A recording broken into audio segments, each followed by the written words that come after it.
Progress. Bismillahirrahmanirrahim. Assalamualaikum warahmatullahi wabarakatuh. Alhamdulillah, alhamdulillah. Segala puji bagi Allah yang telah memberikan kita sebaik-baik nikmat, yaitu nikmat iman dan nikmat Islam. Salawat dan salam kita panjatkan kepada baginda Rasulullah SAW beserta keluarga dan para sahabat-sahabat. Alhamdulillah bertemu lagi kita kembali dalam kajian Islam Mandeh Minang Mancanegara. Alhamdulillah tadi kita sudah melihat Buya Talkis sudah hadir juga, mande-mande semua, semoga mande-mande semua dalam keadaan sehat, dalam nikmat kesehatan. Selamat bertemu lagi pada kajian kali ini, di mana saja Mandeh berada, baik Mandeh yang ada di belahan bumi di Amerika, Mandeh Band, yang selalu memberi kita semangat untuk terlaksananya kegiatan-kegiatan di Mandeh Minang Mancanegara ini. Juga Mandeh yang ada di Riyadh, Mandeh Fitri yang ditunjuk sebagai koordinator pengajian, mungkin sedang bertugas, ada Mandeh Mela. Tadi kami dengar juga Mandeh Tati di belahan negeri Belanda. Baiklah, kali ini kita melanjutkan pengajian seri lanjutan kedua, yaitu dengan tema sikap Muslim dalam menghadapi saat-saat akhir zaman. Nanti akan dibawakan oleh guru kita, Buya Talkis Nurdianto. Baiklah, sebelum kita masuk kepada pengajian, semoga kita selalu istiqamah menuntut ilmu. Kita akan mendengarkan dulu tilawah Al-Quran yang akan disampaikan oleh Mandeh Neti Suharti. Mandeh Neti, kami kenalkan tentang beliau. Beliau adalah seorang dosen di Fakultas Farmasi. Tadi juga banyak kita dengar dari Pak Azmi bertanya-tanya tentang tanaman-tanaman obat. Nah, itulah bidang keahlian beliau dalam botani farmasi, yaitu tanaman-tanaman berkhasiat untuk obat-obatan. Beliau juga sering memberikan pelatihan-pelatihan kepada masyarakat tentang menanam tanaman-tanaman obat. Itu adalah pekerjaan yang mulia, menanam tanaman yang akan digunakan oleh masyarakat untuk kebaikan. Baiklah, kami pada Mandeneti kami persilahkan, beliau akan membacakan surat Al-Qiyamah dari ayat 1 sampai ayat 15. Pada Mandeneti kami persilahkan. Tafadhal Maskur. Baik. Bismillahirrahmanirrahim. Assalamualaikum warahmatullahi wabarakatuh. Waalaikumsalam warahmatullahi. A'udzu billahi minasy syaithanir rajim.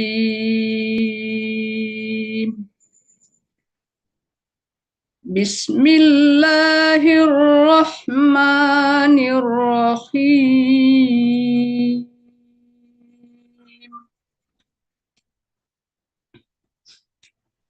La uqsimu biyaumil qiyamah wa la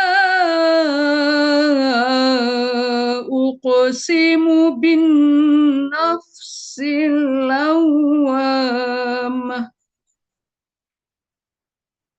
Ayahsabul insanu an lan najma'a idhamah. Bala qadirina ala an nusawwiya banana. Bal yuridul insanu liyafjura amamah. Yas'alu ayyana yaumul qiyamah. Fa idza bariqal basar وخسف القمر وجمع الشمس والقمر يقول الإنسان يومئذ أين المفر كلا لوزر إلى ربك يومئذ المستقر ينبئ الإنسان يومئذ بما قدم وأخر بل الإنسان على نفسه بصيرة ولو ألقى معاذيره صدق الله العظيم. Aku berlindung kepada Allah dari godaan syaitan yang terkutuk. Dengan nama Allah yang Maha Pengasih lagi Maha Penyayang. Aku bersumpah dengan hari kiamat. Dan aku bersumpah demi jiwa yang selalu menyesali dirinya sendiri. Apakah manusia mengira bahwa kami tidak akan mengumpulkan mereka kembali, tulang belulang mereka? Bahkan kami mampu menyusun kembali jari jemarinya dengan sempurna. Tetapi manusia hendak membuat maksiat terus-menerus. Dia bertanya, kapankah hari kiamat itu? Maka apabila mata terbelalak ketakutan dan bulan pun telah hilang cahayanya, lalu matahari dan bulan dikumpulkan, pada hari itu manusia berkata, kemana tempat lari? Tidak, tidak ada tempat berlindung. Hanya kepada Tuhanmu tempat kembali pada hari itu. Pada hari itu diberitakan kepada manusia apa yang telah dikerjakannya dan apa yang dilalaikannya. Bahkan manusia menjadi saksi atas dirinya sendiri. Dan meskipun dia mengemukakan alasan-alasannya, Maha benar Allah dengan segala firman-Nya. Assalamualaikum warahmatullahi wabarakatuh. Waalaikumsalam warahmatullahi wabarakatuh. Allahumma arhamna bil Quran. Jazakillahu khairan. Kita sampaikan pada Mandehniti yang telah membacakan tadi surat Al-Qiyamah, di mana isinya adalah sesuatu yang menakutkan bagi kita. Dengan itu kita mempersiapkan diri. Mari kita mempersiapkan diri menghadapi akhir zaman tersebut.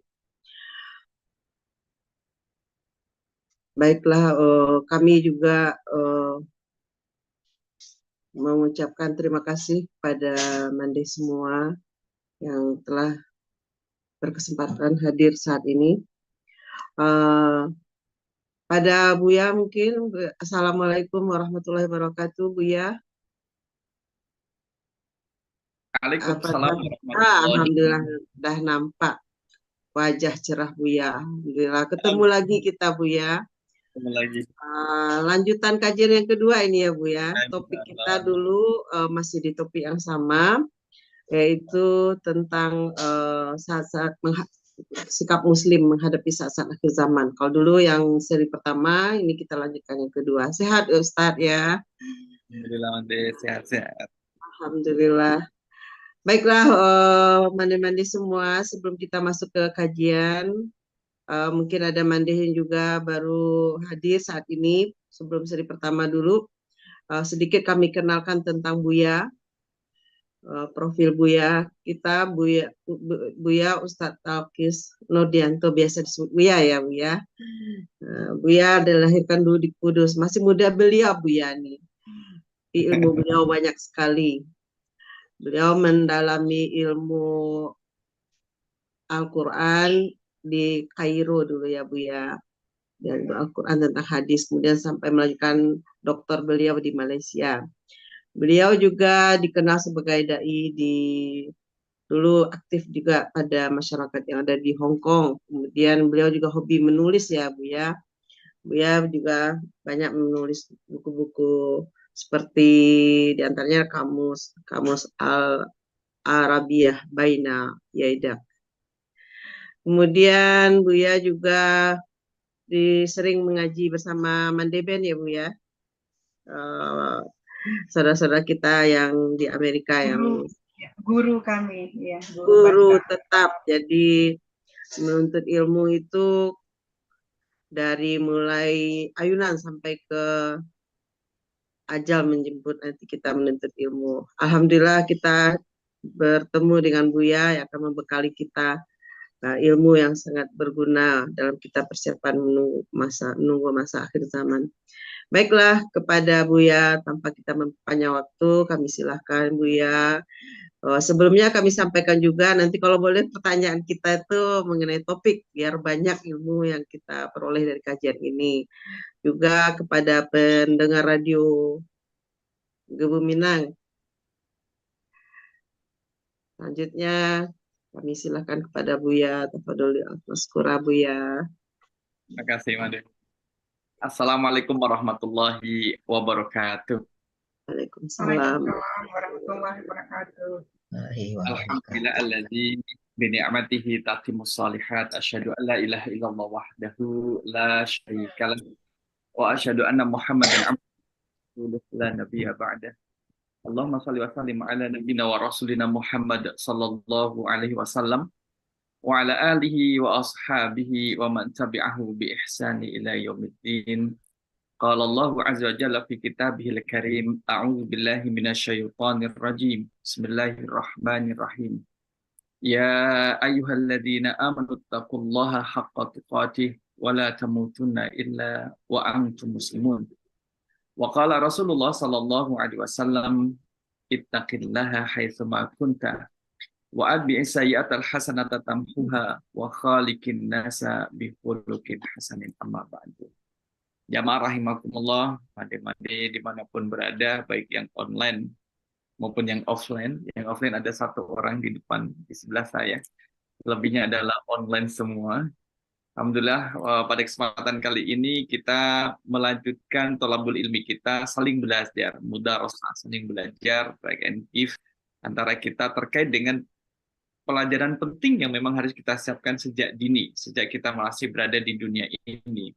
Bagaimana kemudian kita selaku hamba Allah adalah menghadapi saat-saat akhir zaman. Maka akhir zaman inilah kemudian menjadi penting, sekalipun kita sendiri sudah mendapatkan tanda-tanda itu pada pertemuan yang perdana kemarin, bulan yang lalu sudah kita sampaikan, sedikit banyak sudah kita singgung terkait dengan hal itu. Dan ini kemudian kita terus menambah, lebih kepada kemudian persiapannya kita. Nah, sikapnya kita seperti apa? Nah, ini kadang ada yang sudah siap, karena tidak diingatkan, kemudian kesiapan itu menjadi kendor, menjadi lemah. Nah, ketika lemah itu bisa menjadi lepas, atau kemudian menjadi tidak kuat. Kita menyiapkan sejak dini, terus kita siapkan, perkuat lagi, perkuat lagi, sehingga sesuatu yang misteri, kapan akan terjadinya kiamat kita tidak tahu, itu kita sudah dalam kondisi siap. Karena bagaimanapun juga kiamat pasti akan terjadi. Cuman waktunya yang kemudian dirahasiakan oleh Allah Subhanahu wa taala. Ketika Rasul sallallahu alaihi wasallam itu ditanya oleh malaikat Jibril, fa akhbirni anis saah. Fa akhbirni, maka kabarkanlah kepada wahai Muhammad, anis saati, tentang hari kiamat. Maka Rasul dengan jelas menjawab, mal mas'ulu anha bi'a'lama minas sa'il. Orang yang ditanya tidak lebih tahu daripada yang bertanya. Maknanya antara Nabi Muhammad dengan malaikat Jibril sama-sama tidak tahu kapan terjadinya hari kiamat, tapi pasti akan terjadi. Fa akhbirni an amaratiha, maka jelaskan kepadaku tentang tanda-tandanya. Tanda-tanda ketika ditanya tentang tanda-tandanya, Nabi Muhammad SAW memberikan jawabannya. Ini adalah tanda-tandanya. Di antara kan berarti hanya itu saja. Di antara tanda-tanda yang ada adalah antalidal amatu rabbataha, ketika seorang budak melahirkan majikannya. Wa antaral hufatal uratari asyaiyatatawaluna fil bunyan. Ketika orang yang dulunya itu adalah miskin, kemudian pakaiannya tumpang-camping, tidak beralas kaki, tapi kemudian berlomba-lomba meninggikan bangunan. Nah, ini menjadi di antara tanda-tanda. Dan kemudian dari dua tanda itu, kita sudah melihat tandanya sudah melihat. Kalau sudah tanda melihat kan, berarti sudah semakin dekat dengan hari kiamat itu. Ya kan? Karena sudah semakin dekat. Yang pertama adalah budak melahirkan majikannya. Dulu kita sampaikan ada dua makna. Mana yang pertama adalah maraknya perzinaan. Maraknya perzinaan, baik yang kemudian sekarang ini sudah kemudian tahapannya adalah sudah perzinahan secara online. Jadi modelnya sudah mulai berkembang, modelnya berkembang, tapi namanya tetap juga perzinaan. Dosanya juga sama. Kemudian yang kedua maknanya adalah banyaknya maraknya durhaka ukukul waliden, durhaka terhadap kedua orang tua. Itu juga sudah mulai marak bagaimana seorang anak kemudian durhaka terhadap orang tuanya. Nah, kemudian ketika Rasul menjawab dengan wa antaral hufatal uratari asyaiyatatawaluna fil bunyan. Bagaimana orang yang dulu itu miskin, tidak beralas kaki. Alas kaki saja tidak punya. Pakaiannya compang-camping, kerjanya adalah menggembala kambing punya orang lain. Oh, sekarang sudah berlomba-lomba untuk mendirikan bangunan. Yang kemudian nanti kita akan lihat di dalam slide-nya itu termasuk juga bagian daripada fitnah yang harus dihadapi. Dan inilah pembahasan kita. Kita akan melihat juga fitnah di akhir zaman.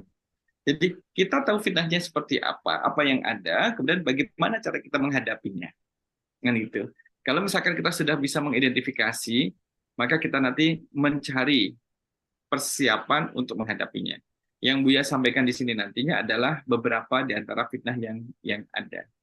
Kemudian bagaimana kita menghadapi fitnah akhir zaman itu? Kalau tidak dihadapi nanti terbawa arus. Kalau terbawa arus, ujungnya adalah penyesalan. Ketika sudah masuk di akhirat, maka tidak ada gunanya penyesalan itu. Sudah berakhir. Ketika masih di dunia masih bisa diperbaiki. Nah, posisi kita adalah posisi di tempat pada tempat yang masih bisa memperbaiki persiapan itu. Kalau kurang persiapannya, kita tambah. Kalau perbekalannya masih kurang, kita tambah lagi. Nah, kemudian kita akan lihat pegangan seorang Muslim. Jamaah rahimakumullah, maka kalau kita berbicara terkait dengan fitnah, fitnah bisa dikaitkan dengan ujian, cobaan, itu fitnah. Maka Ibnu Arabi ya bisa bermakna ujian, cobaan, harta, anak-anak, itu al-fitnatu al-ikhtibar. Fitnah itu ada ujian. Wal fitnatu al mihnatu, bermakna cobaan. Wal fitnatu al mal, fitnah itu adalah harta. Wal fitnatul aulad, fitnah itu adalah anak-anak, ya kan? Wal fitnatu al kufru, fitnah juga bermakna kekafiran. Wal fitnatu ikhtilafun nasi bil ara, fitnah itu juga perselisihan pendapat di antara manusia. Nah, ternyata kalau kita lihat akhir zaman seperti apa kondisinya, itu bisa dilihat dari definisi fitnah menurut Imam Al-Farabi, Ibnu Arabi. Berarti kan ada ujian, ada semacam ujian. Bagaimana seseorang itu dengan keimanannya itu akan diuji oleh Allah. Tidak dikira, jangan dikira kalau orang sudah beriman kemudian free, tidak ada ujian. Bukan, pasti akan ada ujian. Bagaimana kemudian harta? Harta di akhir zaman nanti itu jadi rebutan. Orang berebut. Ekspektasinya adalah bagaimana mendapatkan harta yang banyak, harta, dan harta.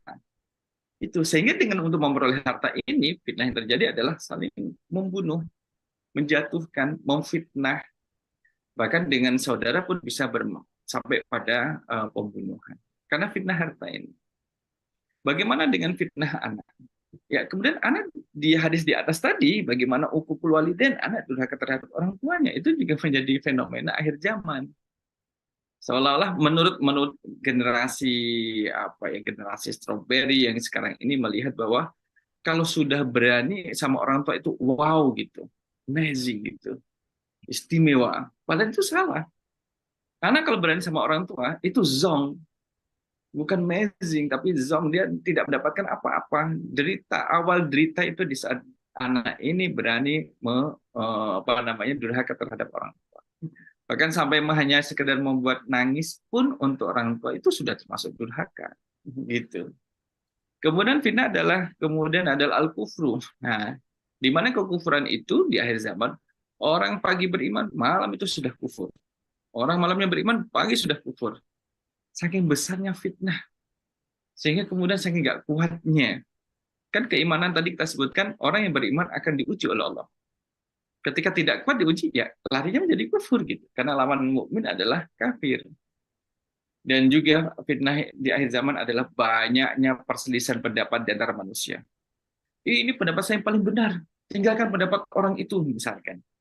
Pokoknya kalau nggak pendapat seperti saya ini salah. Wow, terjadi perselisihan. Hanya karena berbeda pendapat, kemudian terus buat masjid sendiri. Ya kita buat masjid sendiri, kita kan nggak seperti dia. Hanya pendapat, berbeda pendapat. Perselisihan pendapat masalah urusan yang furuk, bukan yang usul. Itu kemudian sampai membuat masjid. Kan kemudian, ya Allah, serapuh itukah persaudaraan atau kesatuan umat Islam gitu. Nanti di slide yang mendekati nanti ada kita simpul. Inilah kemudian yang menjadi fitnah. Artinya kalau misalkan dalam perselisihan, kita tidak mampu menyiapkan diri menghadapi perselisihan pendapat yang ada di depan kita, nanti kan kita bisa tertarik ke kanan atau ke kiri. Tapi kalau kita punya ilmunya, punya pegangannya, jadi tahu, oh ini yang benar, ini yang harus diluruskan, ini yang sudah benar, ini yang benar yang salah. Maka di sini bahwa fitnah akhir zaman itu, dekatnya hari kiamat akan semakin banyaknya fitnah. Ya kan, jamaah rahimakumullah. Bu'istu ana wa sa'atu kahataini. Jarak diutusnya aku dan hari kiamat itu seperti dua jari ini. Jadi Rasul kemudian menunjukkan dua jari dari dari telunjuk dengan jari tengah. Kalau kita lihat berapa sih jaraknya jari telunjuk dengan jari tengah kita? Ada tidak 1 meter jaraknya? Oh, nggak ada. Paling kalau kita buka saja, paling berapa senti? Masih hitungannya masih senti. Ada yang 2 senti, ada 1 senti. Jaraknya kan sangat dekat. Itu menunjukkan bahwa kiamat itu, jarak antara diutusnya Nabi Muhammad SAW dengan kiamat itu sangat dekat. Bukan hal yang jauh lagi. Bahkan diutusnya Nabi Muhammad SAW itu juga menjadi tanda dekatnya hari kiamat. Nah ini, wa yushiru bi isba'ihi fayamudduhuma. Maka beliau memberi isyarat dengan dua jarinya, jari telunjuk dan jari tengah, lalu merenggangkan. Kita renggangkan, berapa? Paling dengan 10 cm, misalkan 20 cm, adakah? Allah. Itu betapa dekatnya antara masa Nabi SAW dengan hari kiamat. Berarti kan sudah dekat. Kalau kita sekarang ini melihat bahwa ini kita sudah dekat. Jadi karena sudah dekat, persiapan pun harus lebih cepat gitu.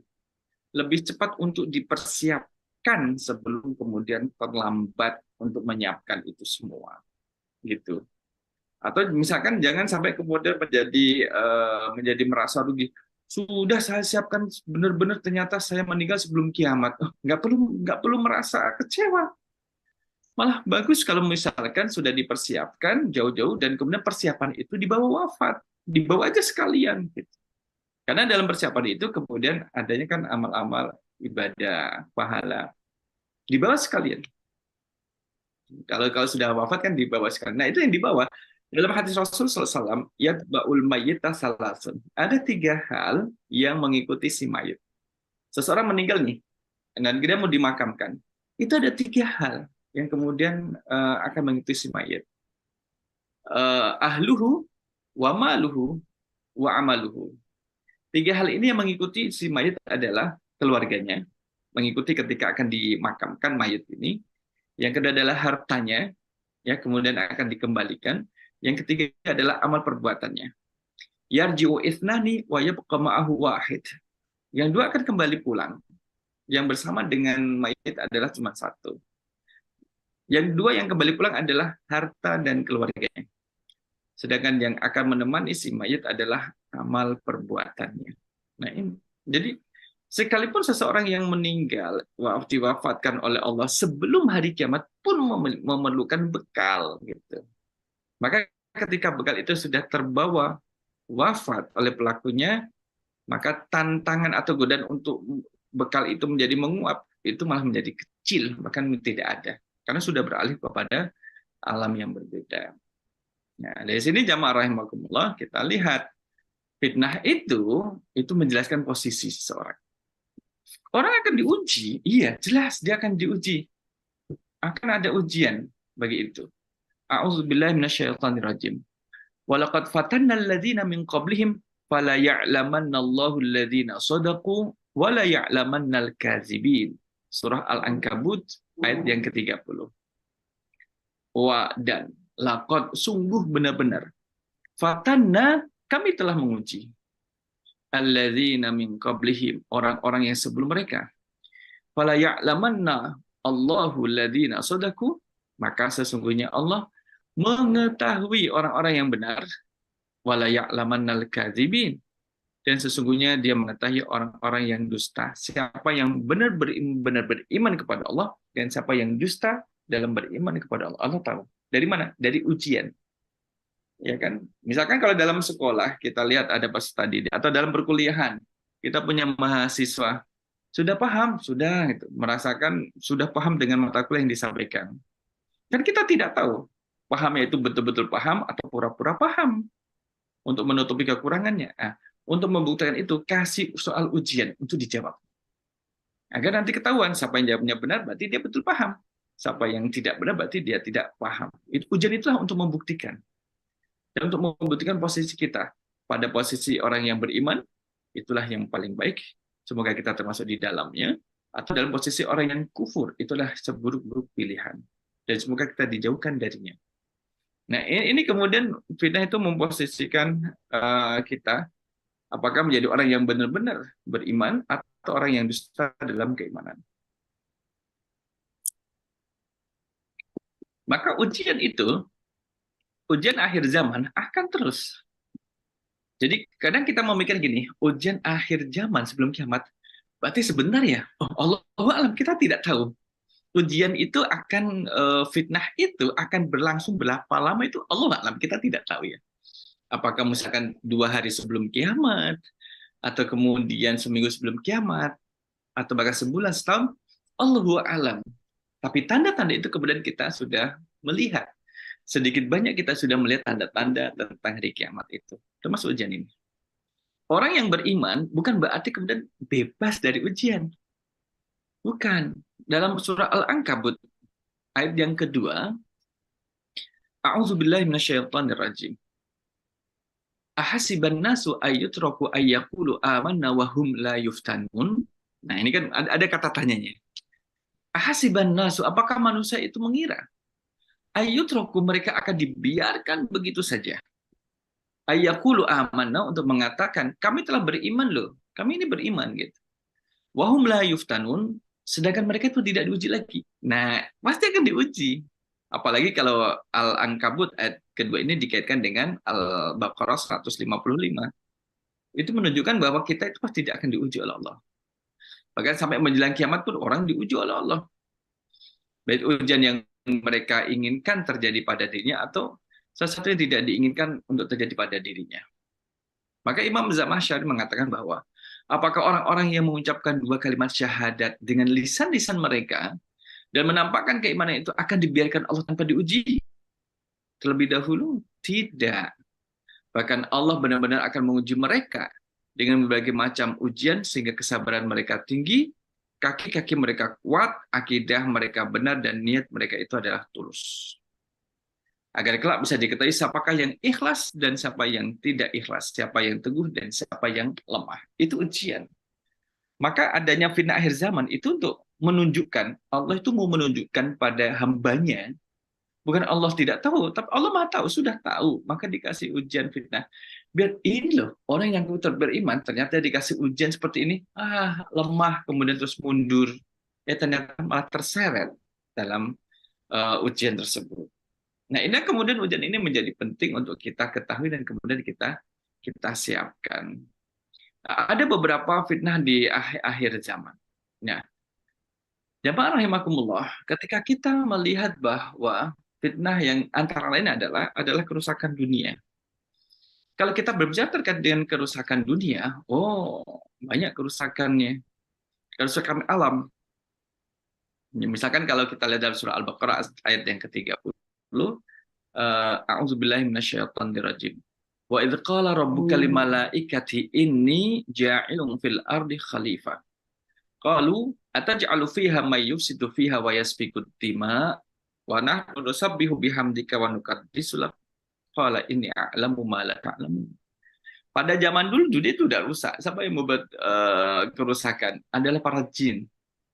Sekarang kemudian zaharal fasadu fil barri wal bahri bima kasabat aydin nas. Telah nampak kerusakan di laut dan juga di darat karena ulah manusia. Bukan kemudian manusia dengan tangannya kemudian terus merusak alam gitu, bukan. Tapi dengan teknologi yang digunakan itu loh yang kemudian berdampak pada kerusakan alam. Nah itu. Kerusakan dunia kiamat tidak akan terjadi sampai seorang laki-laki melewati kuburan. Seseorang kemudian berkata, aduhai andaikan aku berada di tempatnya ya. Orang lewat kuburan itu mengharap kalau saya berada di tempatnya ya, andaikan saya mati saja. Karena nggak kuat melihat kerusakan yang terjadi di sekitarnya. Gitu. Karena memang sudah parah gitu. Sudah parah. Bagaimana kemudian kalau lihat sekarang ini, kalau di es yang ditutup itu nanti mencair, apa yang terjadi? Pas sekarang sudah ada global warming itu, pemanasan global, nah, itu sudah mulai terjadi. Apa yang akan terjadi nanti setelahnya? Kan itu karena ulah daripada pertangan manusia. Maka sejak zaman Nabi pun ada orang-orang yang memang sudah berbuat kerusakan. Kalau kerusakan di bumi ini atau kerusakan dunia, ada kerusakan secara fisik, physically, ada yang kemudian kerusakan adalah non fisik. Ya, maksudnya gini. Kalau kerusakan secara fisik adalah memang bumi itu rusak. Tanaman, pohonnya, lautnya, airnya, udaranya, bagaimana pencemarannya gitu. Tapi ada yang tidak kelihatan. Apa itu? Kerusakan yang disebabkan karena kemaksiatan orangnya yang berada di dunia itu. Itu kerusakan. Maksiat itu menimbulkan kerusakan. Jamaah rahmatullah. Orang yang bermaksiat itu menimbulkan kerusakan. Nah, jamaah rahimakumullah, sambil mendengarkan boleh, sambil minum, kalau misalkan di sampingnya ada minuman boleh. Kemudian yang online juga boleh, mandi-mandi yang online itu juga boleh. Jamaah yang online boleh. Malah tidak kelihatan kan kalau online, yang di YouTube atau yang di radio, tidak boleh. Nah, jadi kita lihat bahwa ini sudah kelihatan, dan tanda ini sudah kelihatan. Ketika penyakitnya adalah penyakit melakukan pengrusakan dunia, kan kita sudah bisa menangkap, oh berarti bagaimana antisipasi kita? Ya jangan merusak lingkungan itu. Maka harus berbuat baik terhadap lingkungan. Ya, sebagaimana kemudian Rasul SAW saat berperang saja itu melarang kepada pasukan Muslimin untuk menebang pohon, itu nggak boleh. Itu tidak boleh. Jadi kan merusak. Karena yang diserang adalah pasukan lawan, musuh. Pasukan musuh, bukan pohon-pohon tidak apa-apa. Maknanya adalah ketika dalam peperangan saja, bagaimana seorang Muslim itu harus menjaga sikapnya tidak melakukan pengrusakan alam. Dalam kondisi yang perang. Kan perang biasanya kemudian seperti yang terjadi sekarang ini, Rusia dengan Ukraina itu kan kemudian berapa banyak kerusakan yang ditanggung oleh Ukraina. Kemudian Zionis Israel kemudian menyerang Gaza. Kan itu juga pengusakan itu. Perang terjadi itu juga bagian daripada tanda-tanda hari kiamat. Nah, sampai orang yang tidak kuat itu menginginkan berada di posisi orang yang sudah meninggal. Termasuk juga kalau kita lihat ini maraknya para penyembah berhala. Kalau dulu memang pahalanya adalah pahala patung berhala Uzza, Manata, itu kan nama-nama berhala. Bentuknya adalah fisik yang badannya besar, atau ada yang kecil, ada yang kemudian dijimatkan. Mungkin nggak sekarang ini berhalanya tidak seperti dulu, sekalipun yang seperti dulu masih ada. Berhala ini kan kemudian yang diikuti mungkin adalah seperti zodiak. Itu bisa jadi berhala bagi orang-orang yang meyakininya. Wah, kalau misalkan buka zodiak itu, mandi murni, anak remaja membuka zodiak, aduh, asmaranya, apa namanya, abu-abu, kemudian ekonominya lesu, kemudian apa lagi? Kemudian dia terbawa situasi, suasana dengan zodiak, ramalan zodiak yang akan mengatur kehidupannya. Kok kemudian dia mempercayai itu sudah menjadikan zodiak sebagai berhala. Apa kata zodiak kemudian diikuti, itu berhalanya demikian. Kalau misalkan kita punya gadget, iPad atau yang lain sebagainya, itu kemudian ketika sudah dikultuskan, dilulukan, tidak bawa sehari tidak bawa gadget, itu perasaannya sudah nggak jelas ini mau ngapain, mau hidup atau tidak, kalau tidak gimana, kalau hidup seperti apa, gara-gara tidak megang gadget sehari, kok sebegitunya ya? Yang sudah dijadikan sebagai berhala, yang disembah kemudian diikuti dan dituruti keinginannya. Abu Yaman mengabarkan kepada kami, Shu'aib menuturkan kepada kami dari Az-Zuhri bin Sa'id bin Musayyab, menceritakan kepadaku bahwa Abu Hurairah berkata, aku mendengar Rasulullah SAW bersabda, kiamat tidak akan sampai terjadi sampai pingsul wanita kabilah Daus terlengsak di atas Zi al-Kalasar. Zi al-Kalasar adalah tiriyah atau berhala Daus yang mereka sembah pada masa jahiliyah. Ternyata akan kembali pada masa seperti itu. Orang mungkin sekarang ini ya orang masih diam-diam ya kalau misalkan menyembahnya. Ini artinya adalah bahkan menjadi seorang muslim kan harus bersih dari usaha kesyirikan. Kok ada muslim yang ikut menyembah patung dan berhala itu kemudian dipertanyakan, keislamannya itu ditanyakan. Oke. Insya Allah di radio ada 302 pendengar ya. Dan udah asli kita sapa juga beliau. Ya, terima kasih. Nanti kalau saya membaca ayat akan saya sebutkan surah dan ayatnya sehingga pendengar radio nanti bisa mencatat dan juga membuka kepada ayatnya ya. Ini kemudian hadis riwayat dari Imam Bukhari bahwa ternyata juga apa yang terjadi pada masa lampau bisa terjadi lagi. Dalam kasusnya adalah penyembah patung dan berhala.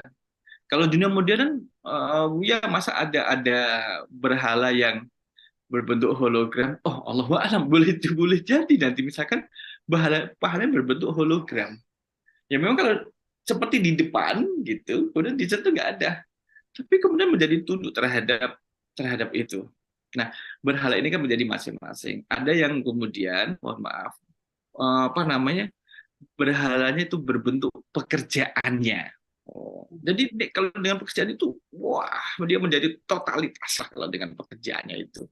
Tapi kalau misalkan diajak untuk berbuat baik, enggak.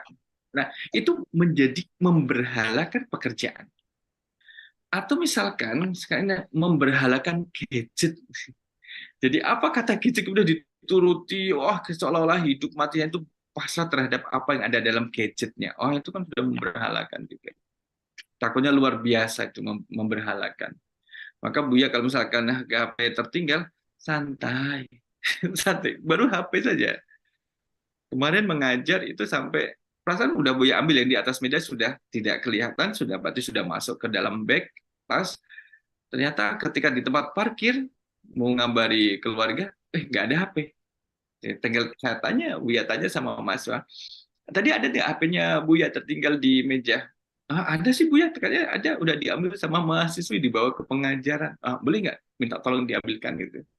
Datang juga. Bagaimana kemudian seperti itu jika terjadi pada diri kita itu tidak menjadikan kita menjadi galau, risau, gara-gara tidak megang HP itu kemudian seolah-olah mati aku.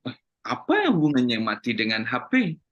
Tidak ada hubungannya. Bahkan kalau misalkan sampai mati, emang hidup kita di HP kok kayak gitu. Nah inilah jamaah rahimakumullah. Jadi berhalanya memang kemudian tidak selalu berupa patung ya, batu, kemudian terus apa namanya ke tepung atau kemudian berhala dari kayu. Tapi memang dunia modern ini itu bisa memberhalakan, manusia memberhalakan sehingga tidak lagi menyembah Allah itu. Kenapa tidak sholat? Kamu kan Muslim. Saya kalau sudah megang HP sudah merasa tenang. Dulu ketika miskin sih sholat untuk tenang. Tapi sekarang ini sudah pegang HP itu tenang. Di dalamnya ada app aplikasi tentang ATM e-banking lah. Mau apa lagi? Rumah sakit ada aplikasinya lah. kemudian apalagi mau makan, ada aplikasi lah untuk beli makan dari tempat duduk. Mau apalagi bersih-bersih rumah, ada aplikasinya. Udah, sekarang sudah nggak butuh Allah, sudah ada semuanya di dalam gadget. Nah, itulah menjadi bahaya itu di situ loh. Bahaya di situ. Sedangkan teknologi itu hanya untuk memudahkan kita dalam menyembah Allah Subhanahu wa taala. Nah, inilah kemudian jamaah rahimakumullah, ini kekayaan melimpah di Arab. Memang menyebutkan seperti itu. Kalau tadi di awal sama Buya membacakan satu hadis, wa antaral hufatal urata ri'a asya'iyatal tawaluna fil bunyan. Orang yang kemudian tidak beralas kaki, pakaiannya compang-camping, menggembalakan kambing orang lain. Nah, kemudian dia berlomba-lomba meninggikan bangunan. Berarti kemudian kekayaan melimpah di Arab. Jadi ulama melihatnya ke Arab gitu, melihatnya ke Arab. Karena kenapa ke Arab? Pada waktu itu ya, Arab memang tidak maju, kalau kita fair mengatakan memang tidak maju. Negara-negara luar yang kemudian maju, Eropa itu kemudian menjadi maju, Cina itu menjadi maju. Itu waktu itu ya. Tapi kemudian sekarang kemudian berlomba-lomba untuk mendirikan bangunan yang di pertemuan bulan lalu kita singgung tentang hal itu. Tapi dampaknya apa? Apakah salah gitu? Apakah salah menjadi orang Muslim yang kaya? Kan tidak. Rasul SAW juga menyebutkan dari hadisnya Ibnu Majah bahwa seorang Muslim meninggikan kursi. Seorang Muslim yang kaya itu boleh, tapi asalkan dia bertakwa gitu. Muslim kaya itu boleh asal dia bertakwa. Kenapa harus takwa? Bukankah kaya itu banyak uang? Kalau punya banyak uang, bukankah orang itu bebas, gitu, free gitu untuk kemana dan sebagainya? Tidak. Yang menyelamatkan itu bukan kekayaan itu, tapi ketakwaannya. Bahkan Abu Lahab, a'udzubillahi minasyaitonirrajim, tabbat yada abi lahab wa tab ma aghna anhu maluhu wa ma kasab. Tidak berguna baginya hartanya, wa maka dan apa yang telah dia usahakan itu tidak berguna hartanya. Kenapa? Tidak disertai dengan ketakwaan. Jadi kita menjadi seorang Muslim yang kaya, bagus, bagus. Ada punya rumah makan Padang di sini, Uni ini, di sebelah sana ada rumah makan Padang Uni ini. Sebelah kami ada rumah Padang Uni ITA, nanti uni-uni yang lain. Kalau yang udah malah belum ada kebanyakan. Nah, ini kemudian menjadi Muslim yang kaya boleh asal bertakwa. Nah, asal bertakwa. Hadis Fatimah Muslim misalkan, orang-orang senantiasa berselisih dalam mencari harta. Sesungguhnya aku pernah mendengar Rasulullah SAW bersabda, hampir saja Sungai Efrat itu memperlihatkan gunung emas. Wow, sekarang ini mulai kering nih sungai Efrat ini. Ketika manusia mendengarnya, mereka berlarian ke Sungai Efrat itu. Kenapa? Karena di dalam Sungai Efrat itu ada gunung emas. Lantas seseorang yang berada di sisi beliau, andaikan kita membiarkan manusia mengambilnya, niscaya semuanya akan mengambilnya. Beliau bersabda, mereka saling bunuh demi emas itu. Sehingga setiap 100 orang terbunuh 99. Karena saling membunuh, tinggal satu kan? The only one, the last man itu yang stand. Jadi ternyata harta itu memicu. Sesuatu yang diharamkan, tidak boleh membunuh orang yang tidak bersalah, itu diharamkan, menghilangkan nyawa, itu dihilangkan dalam Islam. Itu ternyata karena harta tidak diindahkan. Orientasinya adalah materi. Harta, gitu. Kalau dalam konteks kita kan kerja, kapan ibadahnya? Kerja, gitu. Semua itu harus prioritaskan kerja. Ya, waktunya kerja, waktunya beribadah juga beribadah kepada Allah SWT. Jadi ada waktu istirahatnya juga, ya. Karena saking ngerinya, kalau di dalam hadis Imam Bukhari adalah satakunu fitanul qa'idu fiha khairun minal qa'imi. Akan terjadi berbagai fitnah. Maka seorang yang duduk dalam perkara itu tidak ikut lebih baik daripada yang berdiri, yang terlibat. Banyaknya fitnah yang ini terjadi di masyarakat. Wal qa'im fiha khairum minal masyi. Orang yang kemudian berdiri lebih baik daripada orang yang berjalan menyongsongnya. Wal masyi fiha khairum minas sa'i. Dan orang yang berjalan masih lebih baik daripada orang yang berlari padanya. wa may yusrif laha tashrifhu wa man wajada malja'an aw ma'adan falya'ud bihi. Barang siapa atau sesiapa yang larut padanya akan terjebak, maka hendaklah yang dapat menghindar melarikan diri dari berbagai, hendaklah ia lakukan. Jadi menghindari fitnah tersebut. Fitnahnya luar biasa antara orang yang berada di sekitarnya itu, ya. Nah, ini kemudian banyaknya fenomena kematian yang mendadak. Kalau misalkan orang yang meninggal kemudian ada semacam pendahuluannya, seperti sakit berhari-hari gitu di hospital, kan nanti ketika ditakdirkan Allah wafat, keluarganya tidak begitu kaget karena sudah ada pendahuluannya. Nah, ini kematian mendadak. An Anas bin Malik rafa'ahu ila Nabi sallallahu alaihi wasallam qala min irtiqabi sa'ati ayyural hilalu kibalan fa yuqalu li lailataini wa an tuttakhadzal masjida turqan wa yadhhara mautul faj'ati. Dari Anas bin Malik meriwayatkan dari Nabi sallallahu alaihi wasallam, beliau bersabda, di antara dekatnya hari kiamat, hilal akan terlihat nyata sehingga dikatakan ini tanggal 2. Masjid-masjid akan dijadikan jalan-jalan dan munculnya banyak kematian yang mendadak. Ini kita masuk fitnah juga. Kematian yang mendadak, nggak tahu-tahu meninggal. Nah, ini harus diantisipasi ya. Termasuk juga pembunuhan dan juga kematian. Inna baina yadi sa'ati la ayyaman yanzilu fihal jahlu wa yurfa'u fihal ilmu wa yaksuru fihal harju wal harju al qatlu. Menjelang datangnya hari kiamat, ada hari-hari di mana kebodohan diturunkan. Ilmu diangkat dan banyak terjadi al-harj. Apa itu al-harj? Adalah pembunuhan. Hadis riwayat Imam Bukhari. Jadi orang merasa membunuh dan tidak merasa berdosa kalau membunuh orang lain. Seolah-olah misalkan kalau ada orang yang sakit hati, masa disudahi dengan membunuh? Gara-gara sakit hati, gara-gara misalkan ngakunya adalah ucapannya tidak sopan. Nah, itu kemudian masa harus dihabisi, dibunuh gara-gara ucapan tidak sopan.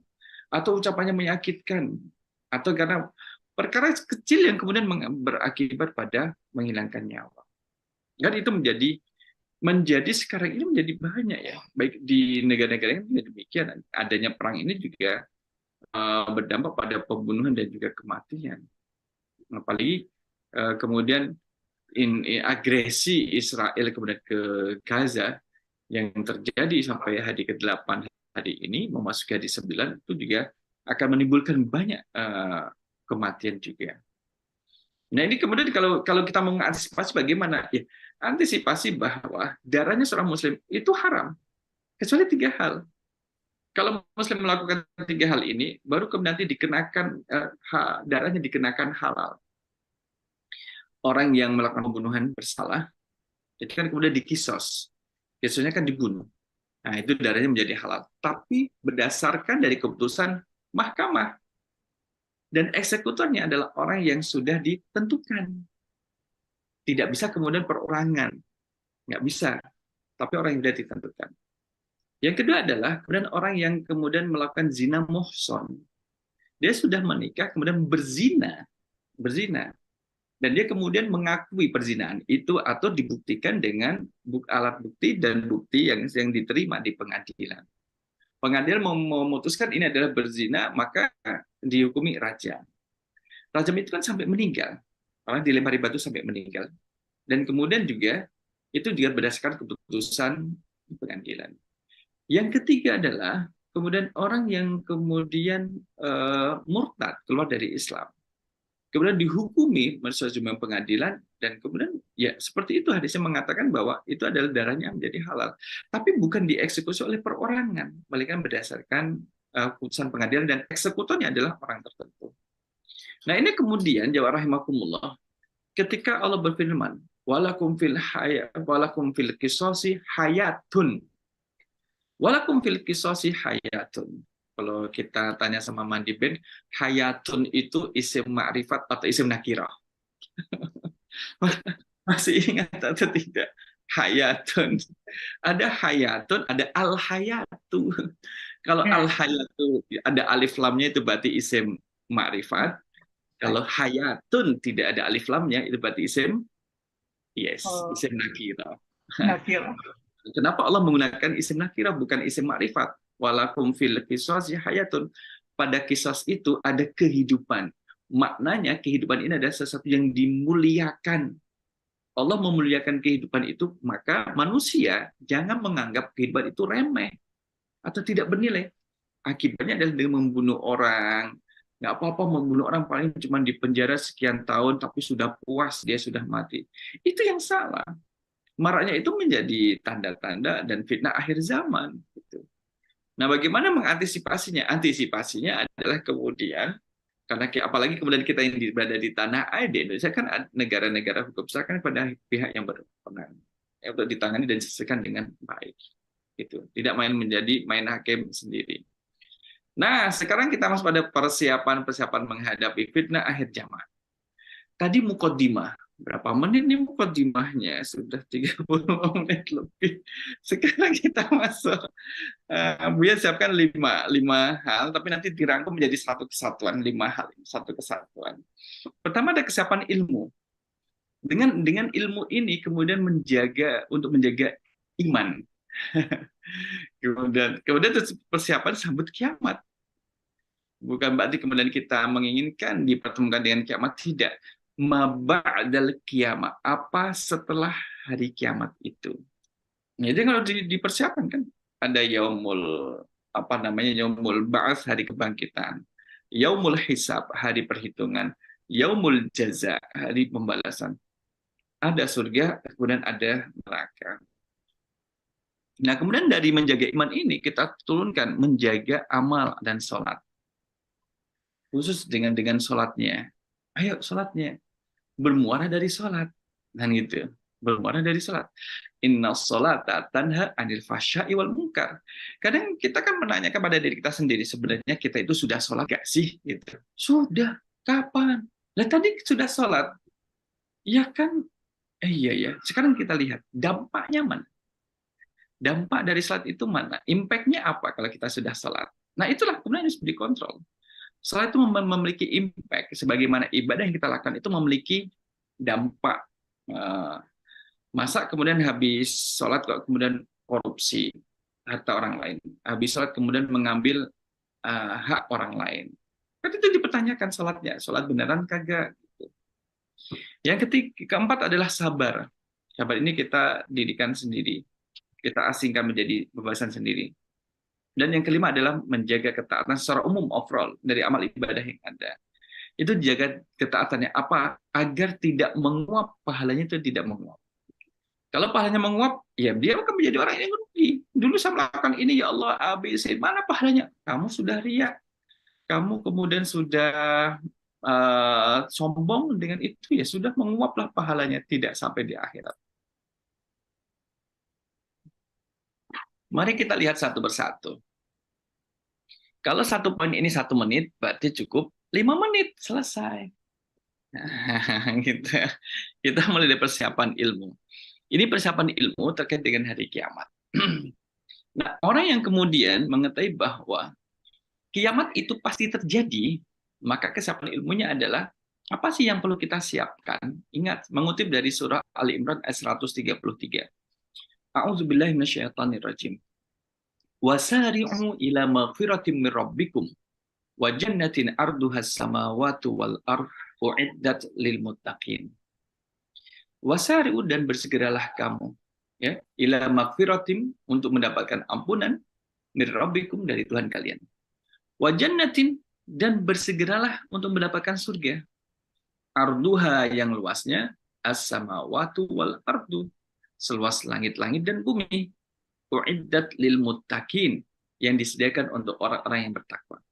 Kalau kita tidak punya ilmunya, bisa nggak kemudian kita meraih surga Allah? Nggak bisa. Perlu ada ilmunya. Oleh karena itulah perlu ada ilmunya. Allah selalu menyanjung, memberikan reward kepada orang yang berilmu untuk ditinggikan derajatnya. Ditinggikan derajatnya. A'udzubillahi minasyaitonirrajim. Yarfa'illahu alladhina amanu minkum walladzina utul ilma darajat. Ya kan, darajat, beberapa derajat. Berapa derajat? Allahu a'lam. Derajatnya adalah derajat kemuliaan di sisi Allah Subhanahu wa taala. Itu derajatnya itu.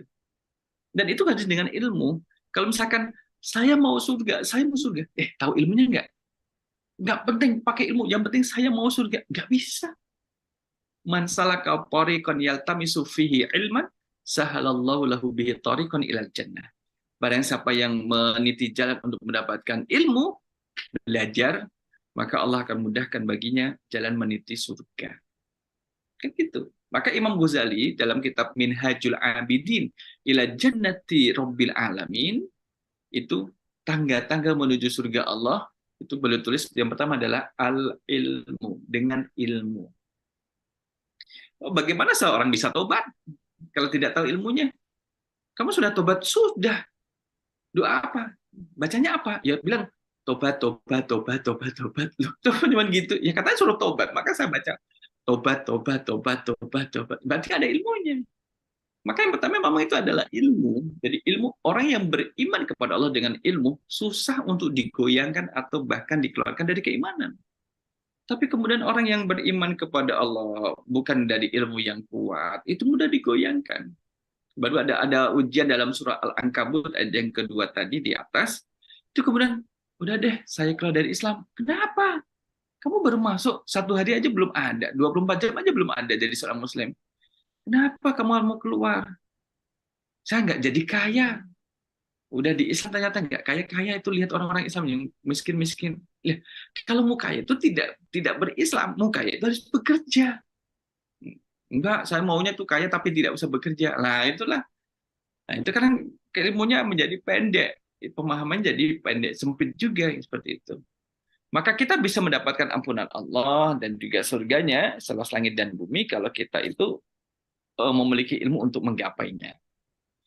Oke, made-made yang dirahmati Allah, kalau sudah habis minumannya silahkan direfill lagi, ditambah lagi. Nah, udah asbi silahkan di snack-snacknya biasa, snacknya juga. Kalau di tempat mandi band kan masih pagi ya. Kalau mandi murni masih pagi juga. Malam, Oh, Bu ya. malam. Malam, Bu ya. Sama waktu kita, Bu ya. Oh, deh. Silakan minum, Bu ya. Sudah, Air kami taruh di atas meja, Bu ya. sudah kita siapkan gitu. Ini yang mesti udah asbi nih dari tadi senyum gitu. Masya Allah dari tadi senyum deh. Nampak di dekat di Zoom-nya itu. Jamaah rahimakumullah, mari kita lihat persiapan ilmu. Nah, inna min asyrati sa'ati ayyurfa'al ilmu wa yadhharul jahlu. Sesungguhnya di antara tanda-tanda hari kiamat adalah diangkatnya ilmu dan tampaknya kebodohan terhadap agama. Hadis riwayat Imam Bukhari Muslim. Bagaimana ilmu diangkat? Allah mengangkat ilmu itu adalah dengan mewafatkan alim ulama. Kalau alim ulama diwafatkan, namanya juga alim adalah orang yang berilmu. Ulama adalah bentuk plural daripada alim ulama. Kalau misalkan sudah tidak ada orang alim, orang mencari solusi dari masalahnya kemana? Dulu zaman Rasul Sallallahu Alaihi Wasallam kepada Rasul. Kalau Rasul sudah tidak ada, pada sahabat. Nah ini pada masa nanti mendekati fitnah akhir zaman, orang-orang berilmu, memiliki ilmu agama, kafa'ah syar'inya itu diwafatkan oleh Allah. Sehingga nanti akan muncul-munculan, saya ini ustadz, saya ini kiai, saya ini ulama, sini. Gitu. Ditanya, bagaimana hukumnya puasa sambil kumur-kumur? Nah, gitu. Batal tidak?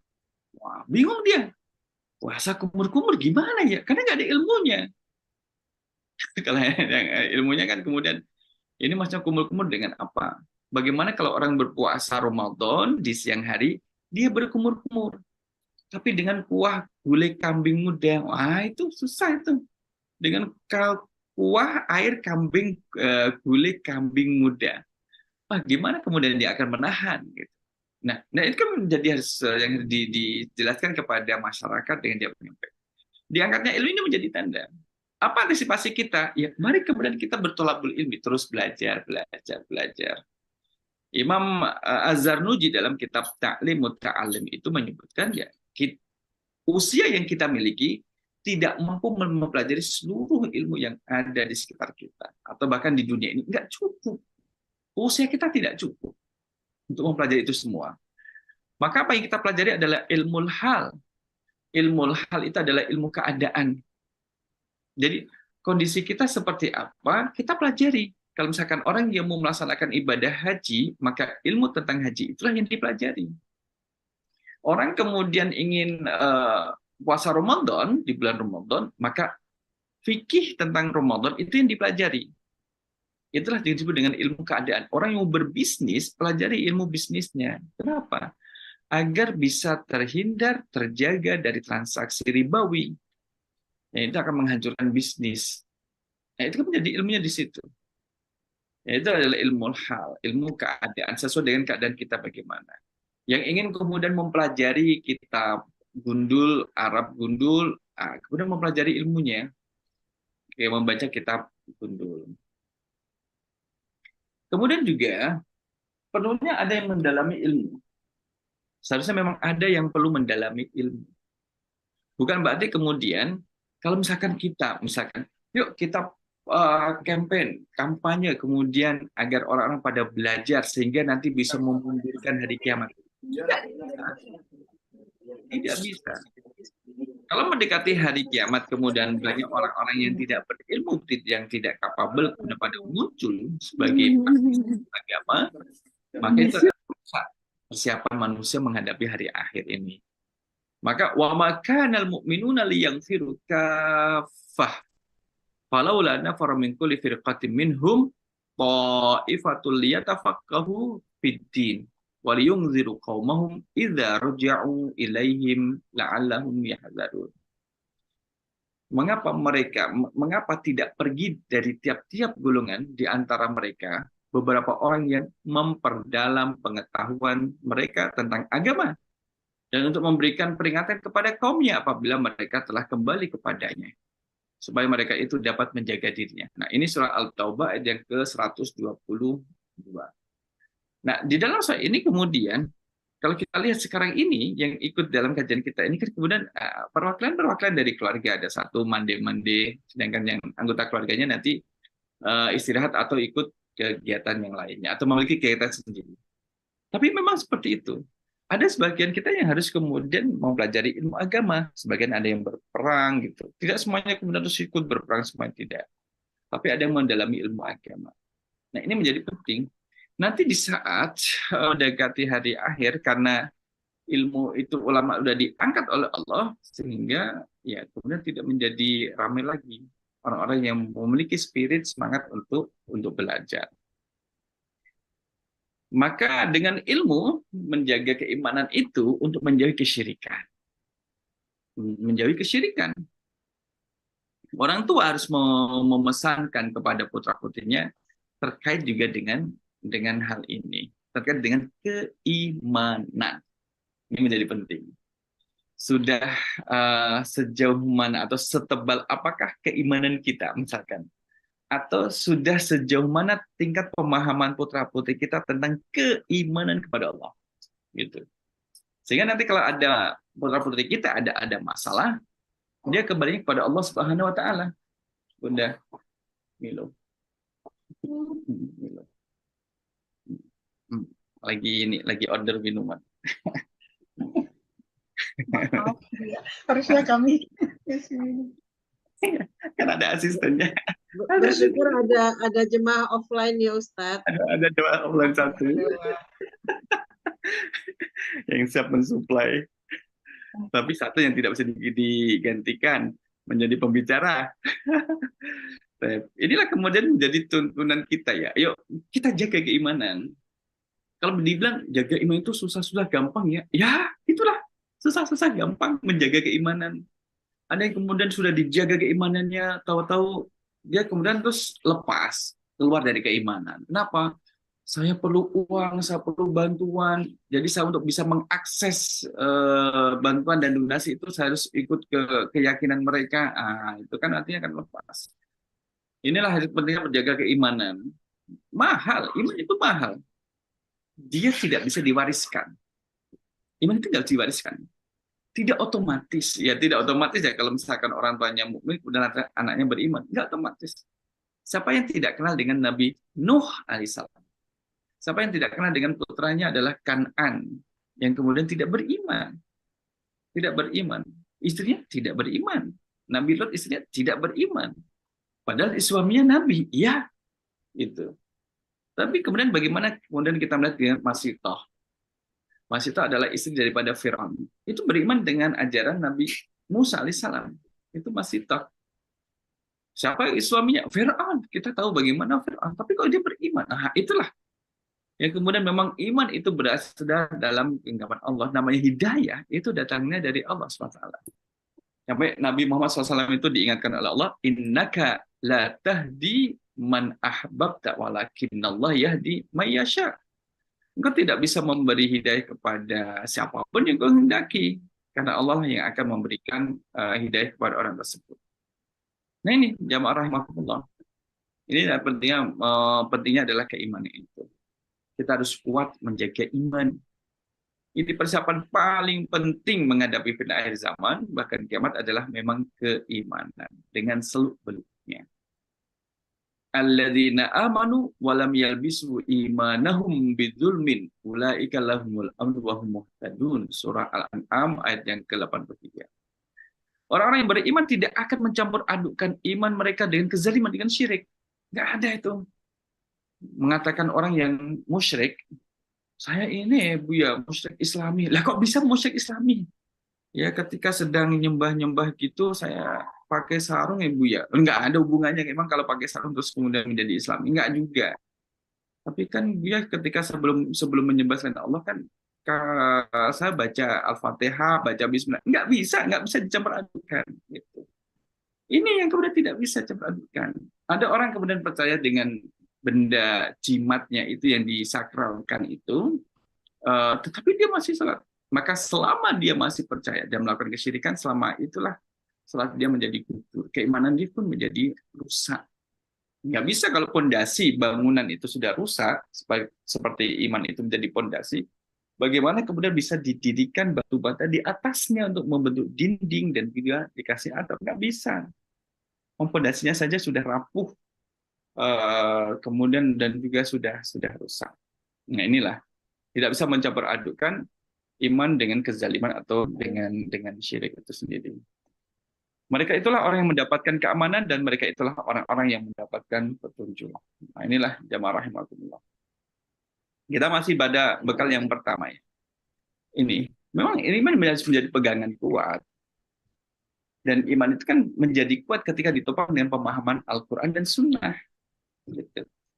Rasulullah SAW itu bersabda, taraktu fikum amraini lan tadillu ma in tamassaktum bihima.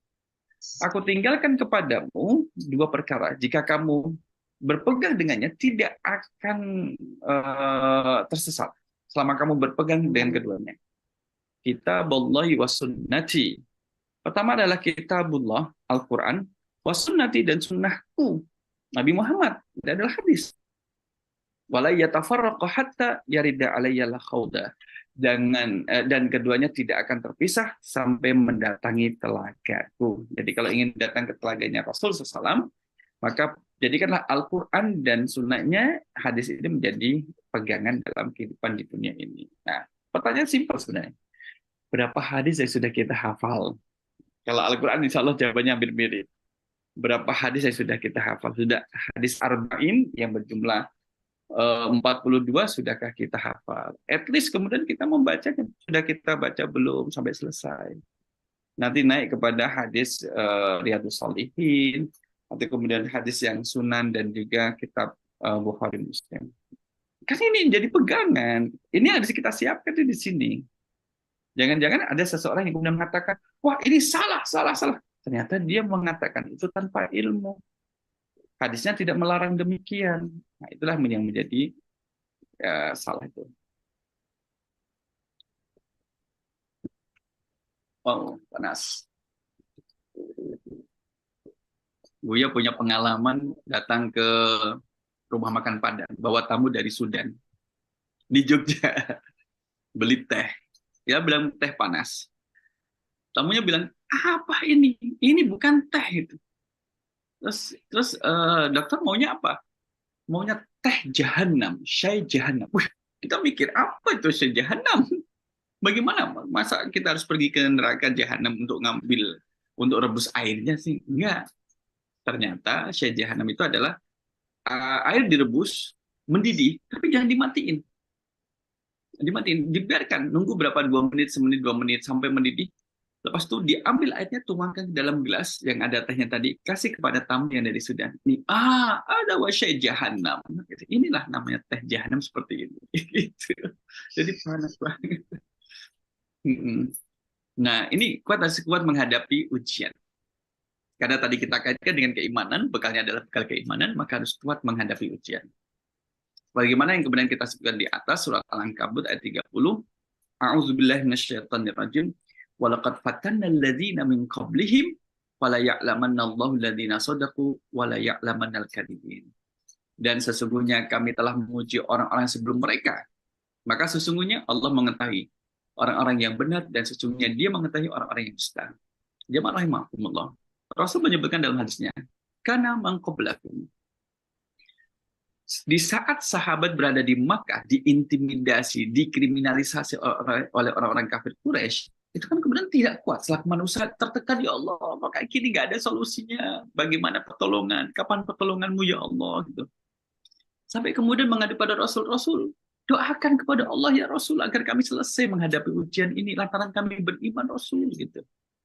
Maka Rasul menyebutkan, dulu sebelum kalian, ada orang yang kemudian lantaran dia beriman, itu dihukum dengan cara digergaji dari bagian kepalanya. Gergaji manual, gergaji. Sampai kemudian terbelah menjadi 2, lantaran beriman. Karena dia beriman kepada Allah. Tapi kemudian kan kita menjadi tahu ya bahwa kisah Ashabul Ukhdud itu bagaimana yang beriman akan dilempar kepada kobaran api di parit yang besar itu. Yang tidak beriman akan kemudian dibiarkan selamat dan tetap hidup oleh raja semasa hidupnya si Gulam tadi. Ini kita menguatkan bahwa kita memang harus kuat. Karena Allah ingin memperlihatkan pada kita siapa yang benar-benar beriman dan siap menghadapi ujian fitnah akhir zaman, dan siapa yang pura-pura beriman. Nah, ini menghadapi ujian. Oleh karena itulah, karena bukan kejam ya, memang kejam dan dahsyatnya ujian itu, maka selalulah kemudian kita berdoa kepada Allah SWT. Allahumma inni a'udzubika min adzabil qabri wa min adzabin nar wa min fitnatil mahya wal mamati wa min fitnatil masihid dajjal. Maka hadis ini mengajarkan pada kita untuk selalu berdoa. Ya Allah, aku meminta perlindungan kepadamu dari azab kubur. Ini bacaan sholat yang kita baca pada tahiyat akhir. Minta perlindungan dari azab kubur. Berarti azab kubur itu ada. Dan dari azab neraka itu ada. Dan dari fitnah kehidupan, dan fitnah kematian, dan dari fitnah Al-Masih Ad-Dajjal. Jadi hidup itu ada fitnahnya. Kenapa Dajjal kemudian disebut dengan Al-Masih? Ada Isa Al-Masih, ada Al-Masih Dajjal. Kalau Al-Masih tadi adalah orang yang mengusap. Kalau Isa bin Maryam, itu Al-Masihnya adalah ada orang yang buta kemudian diusap matanya. Atas izin Allah bisa melihat. Orang yang sakit, misalkan diusap bagian yang sakit, atas izin Allah kemudian menjadi sehat. Coba kan Al-Masih itu mengusap, Masih yang mengusap. Itu kemudian menjadi bagian daripada mukjizat Nabi Isa. Tapi yang Dajjal itu mengusap, memutarbalikkan keimanan seseorang yang semula beriman itu menjadi kufur. Itu adalah Dajjal. Ya. Doa senjata orang yang beriman. Ya. Ada Nabi SAW kana yata'awwadhu. Rasul sering bertawad meminta perlindungan kepada Allah SWT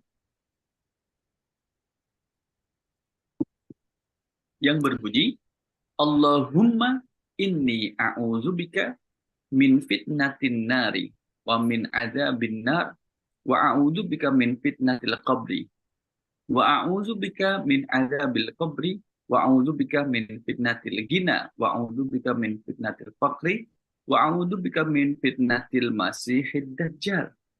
Ya Allah, aku berlindung kepadamu dari fitnah neraka dan dari siksa neraka. Aku berlindung kepadamu dari fitnah kubur dan siksa kubur. Fitnah kubur dan kemudian siksa kubur. Aku berlindung kepadamu dari fitnah kekayaan dan aku berlindung kepadamu dari fitnah kefakiran dan aku berlindung kepadamu dari fitnah dajjal. Hadis riwayat Imam Bukhari. Jadi memang kita harus berdoa. Orang yang kemudian beriman kepada Allah, dia tidak sombong, akan berserah diri kepada Allah. Seperti di sini berdoa, karena meminta pertolongan kepada Allah SWT. Ya ayyuhalladzina amanu la tulhikum amwalukum wala auladukum an dzikrillah wa may yaf'al dzalika fa ulaika humul khasirun. Wahai orang-orang yang beriman, janganlah kamu dan anak-anakmu melalaikan kamu dari mengingat Allah. Barang siapa yang berbuat demikian, maka mereka itulah orang-orang yang merugi. Artinya dia melalaikan Allah. Ilmu, kalau dalam Al-Quran, innama yakhshallaha min ibadihil ulama. Orang-orang yang berilmu itu adalah orang-orang yang takut kepada Allah. Khasya yakhsha. Jadi takutnya itu mendekatkan dirinya kepada Allah Subhanahu wa taala. Yang kedua, setelah ilmu tadi adalah jaga sholat. Mandi Murni masih semangat nih. Jaga sholat. Jaga sholat itu bukan berarti kalau ada orang sholat udah dijaga, saya jaga. Enggak, Anda harus sholat. Gitu. Dalam hadis Rasulullah SAW, awwalu ma yuhasabu minal abdi yaumal qiyamah as-shalah. Sholat itu adalah perbuatan manusia yang akan pertama kali dihisab oleh Allah.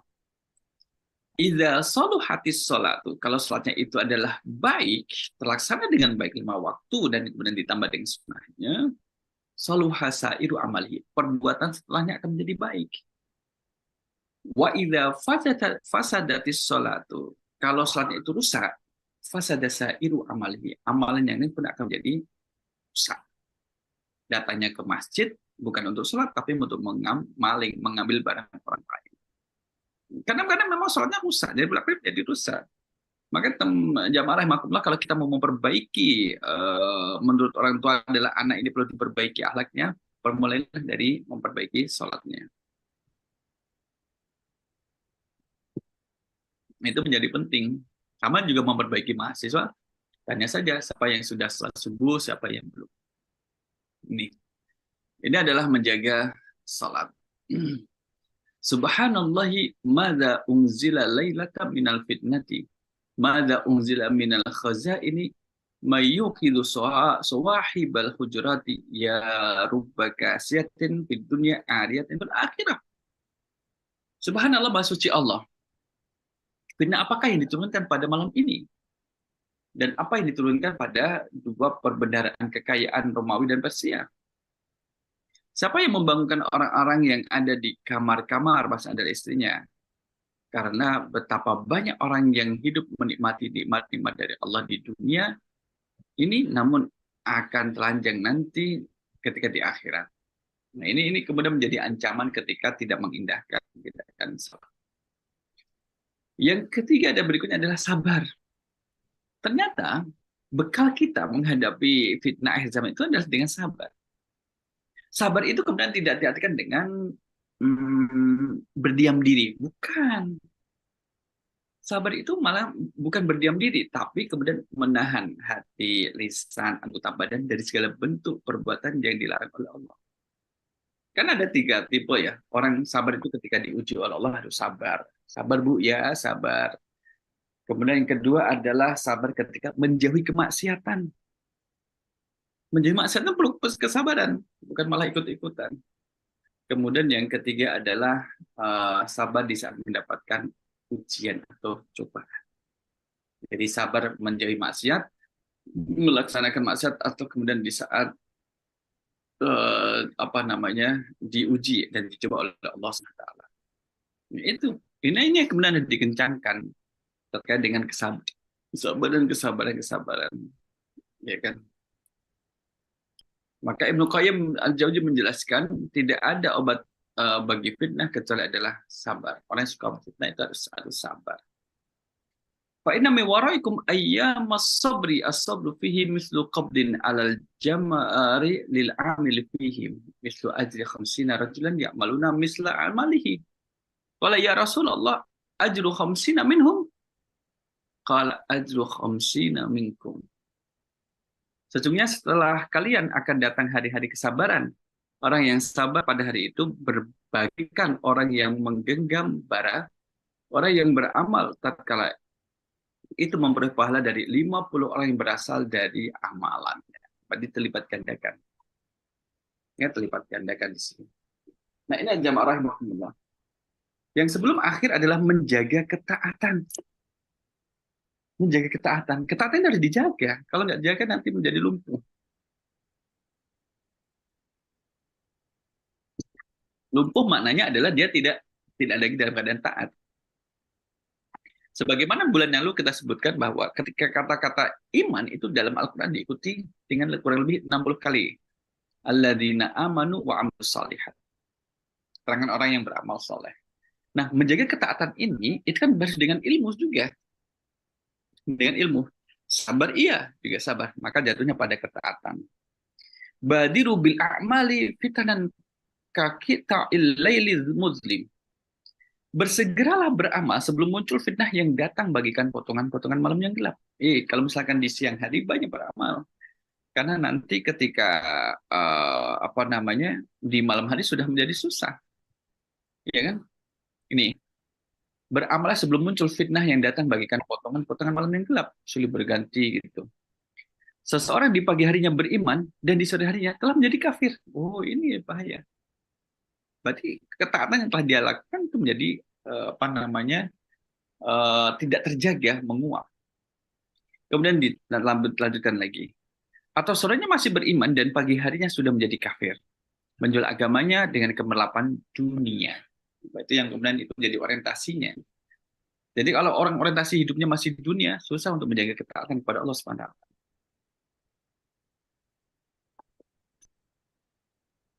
Nah, ini banyaknya dusta. Banyak. Akan datang tahun-tahun, hadis riwayat Abu Hurairah, akan datang tahun-tahun penuh kedustaan yang menimpa manusia. Orang itu dusta, tidak menyampaikan sesuatu yang sesuai dengan realitanya. Gitu. Kalau Buya Yunahar ini menyebut adalah pencitraan, itu adalah dusta. Pencitraan. Karena dia melakukan sesuatu yang tidak biasa dia lakukan, gitu. Entah itu mengharapkan rasa iba dari orang lain dan sebagainya. Itu nggak boleh. Itu adalah dusta, harus dihindari. Akan datang tahun-tahun penuh kedustaan yang menimpa manusia. Pendusta dipercaya, orang jujur didustakan. Nah itu. Pengkhianatan terhadap agama diberi. Orang yang jujur dikhianati. Ruwaibidah ikut berkomentar. Lalu ditanya, apa itu Ruwaibidah? Beliau adalah orang-orang yang bodoh yang mengurusi urusan perkara umum. Jadi kalau untuk yang umum-umum, kemudian kasih pada yang lain gitu. Ini bahaya dusta. Sekali orang kemudian berdusta, merasa berhasil, wah ketagihan lah. Dia akan menjadi ketagihan. Nah berikutnya adalah banyaknya perselisihan. Banyak perselisihan ini menjadi masalah juga, banyak orang berselisih. Apalagi kalau sekarang tidak ada media sosial, berselisih di medsos ketemu kopdar gitu.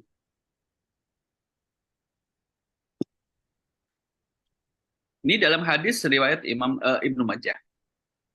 Wasatarawna min ba'di ikhtilafan syadidan. Fa'alaikum bisunnati wa sunnatil khulafa'ir rasyidina al-muhdiyina. Abdu 'alaiha bin nawajiji wa iyyakum wal umural muhdatsati fa inna kulla bid'atin dhalalah. Kita lihat mana. Kalian akan melihat setelahku perselisihan yang dahsyat. Orang berselisih dahsyat. Maka kalian harus berpegang dengan sunnahku dan sunnah para khalifah yang urus dan mendapatkan petunjuk. Gigitlah sunnah itu dengan geraham, serta jauhilah perkara yang diada-adakan dalam agama. Karena setiap bid'ah adalah sesat.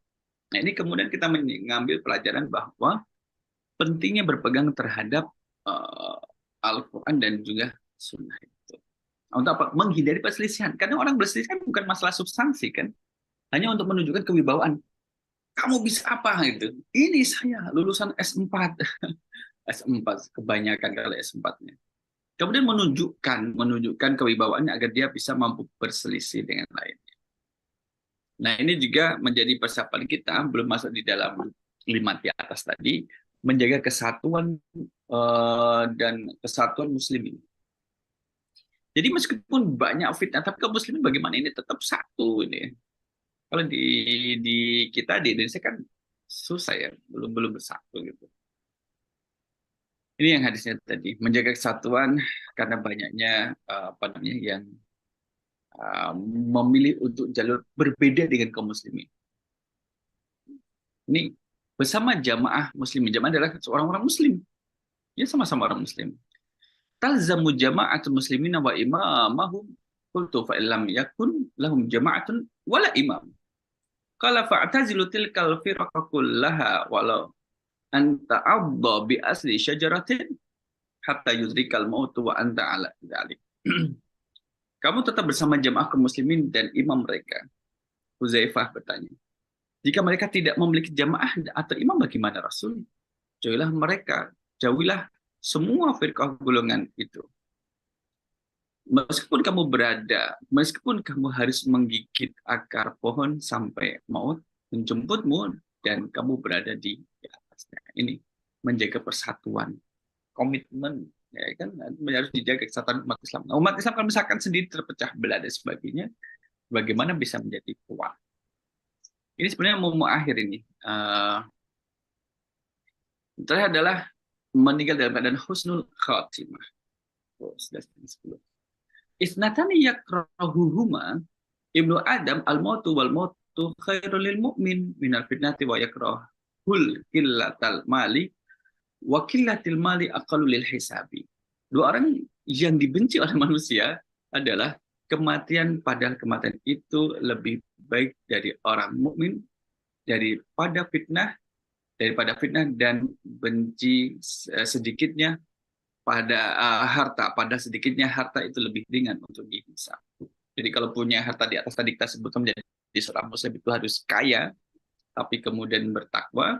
Kalau di sini adalah menjadi seorang muslim yang kemudian hartanya tidak banyak, itu mudah untuk dihisab dan lebih ringan. Setelah ini nanti kesimpulan terus penutup. Nah, Ibnu Mas'ud mengatakan, umat ini akan selalu dalam perbaikan selama masih berpegang pada ajaran para nabi, para sahabat. Dan jika mereka berpegang pada orang-orang bodoh dan terpecah belah, maka akan binasa. Nah, maka wahdah persatuan kaum muslimin itu kan menjadi penting.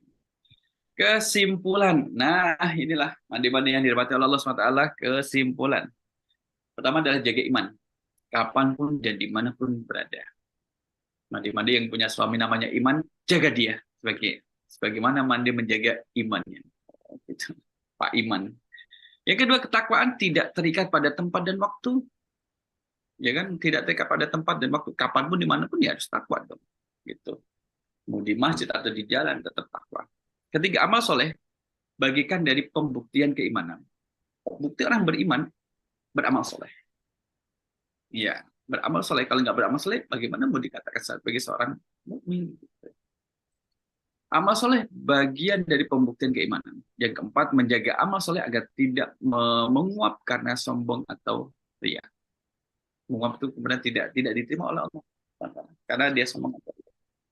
Terakhir, kiamat pasti terjadi dengan segala misteri yang ada. Pasti akan terjadi. Allahu a'lam bishawab. Mandi-mandi jamaah rahmatullah.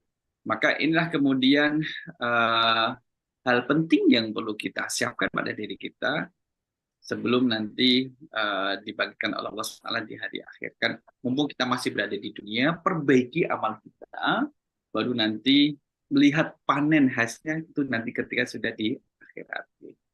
Mudah-mudahan kita menjadi lebih siap menghadapi ujian fitnah di akhir zaman yang semakin hari kemudian semakin membesar. Fitnah itu, dan semoga kita ditempatkan oleh Allah dan di surganya. Amin ya rabbal alamin. Aku lupa lihat astagfirullah li wa lakum. Assalamualaikum warahmatullahi wabarakatuh. Waalaikumsalam warahmatullahi wabarakatuh. Masya Allah. Masya Allah. Sungguh banyak ilmu yang telah Buya sampaikan kepada kita. Kami berterima kasih dan sangat bersyukur Allah beri kelapangan waktu untuk menyimak kajian bersama Buya. Dan kami juga berterima kasih sama Umi Buya yang telah Nah, menyajikan air minum. iya Sehingga betul. semangat Buya dari awal sampai kajian kesimpulan semangat penuh. Kami juga bersemangat Buya menyimaknya. Bagi tugas. Ya. Alhamdulillah. Alhamdulillah sampai kita pada sisi tanya jawab ya Bu ya. Telah masuk nih pertanyaan dari Radio Rumah Gadang ya. Ini ada pertanyaan dari Erna. Mende Erna Abidin melalui Radio Rumah Gadang. Assalamualaikum warahmatullahi wabarakatuh. Pak Ustadz. Ya, Mande Erna bertanya bagaimana cara menguatkan fondasi keimanan pada akhir zaman sekuat keimanan Ratu Masitah, istri Fir'aun, zaman Nabi Musa dulu. Gitu pertanyaannya Bu ya, dari Mande Erna. Ya, terima kasih Mande Erna ini di Ghana. Di Ghana, Iya. ya. Iya. Tapi yang di band di sana dia mundur apa lebih cepat. Nanti kita tunggu informasi dari Mande Erna. Man jahada fina lanahdiyannahum subulana. Itu firman Allah SWT.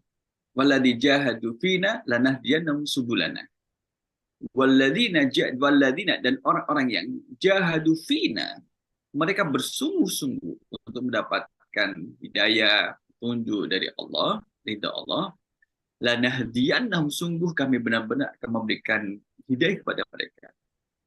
Menunjukkan jalan hidayah kepada mereka.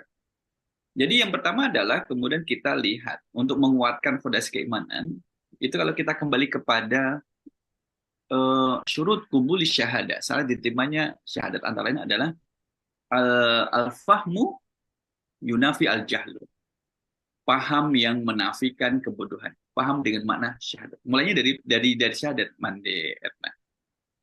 Syahadat gini, syahadat kita kan ada dua. Asyhadu alla ilaha illallah wa asyhadu anna Muhammadar Rasulullah. Asyhadu anna Muhammadar Rasulullah. Dua ini harus dipahami. Kita memahami syahadat yang ilahiyah pertama, yang kedua adalah syahadat risalah, yaitu kerasulan. Kalau kita memahami ini, memahami maknanya apa sih yang dimaksud dengan asyhadu? Buya memiliki materi itu, slide-nya itu kurang lebih 227 slide Uniben. Terkait dengan masalah akidah di mana syahadatnya ini. Maka kalau orang sudah memahami asyhadu, saya bersaksi alla ilaha, tidak ada Tuhan illallah kecuali Allah, wa asyhadu, dan saya bersaksi anna Muhammad, dan sesungguhnya Muhammad itu Rasulullah, utusan Allah. Kalau ilmu fondasinya sudah kuat, ilmunya sudah dipahami, maka dia tidak akan mudah dikelincirkan pada kesyirikan atau pada kekufuran. Termasuk juga yang kedua adalah caranya adalah dengan ikhlas ketika beriman kepada Allah, itu berikhlas. Jadi dia ikhlas, mengucapkan syahadat itu harus didasari dengan keikhlasan. Kan? Yang ketiga adalah kebenaran. Jadi dia masuk Islam mengucapkan syahadat adalah karena bersumber dari kebenaran yang dia pahami dalam syahadat itu. Nah, hal-hal ini, Mande Erna, kalau misalkan kita mau mengajarkan kepada putra-putri kita, maka memang harus ditanamkan sejak dini. Kalau untuk diri kita, maka yang sudah bersyahadat, bagikan telah menanam satu pohon. Mari dipupuk. Pupuknya setelah iman apa? Amal soleh. Itu adalah pupuk dari pohon keimanan yang telah kita tanam. Pohon ini nanti akan menjadi pohon yang rindang, bermanfaat bagi orang yang duduk di bawahnya.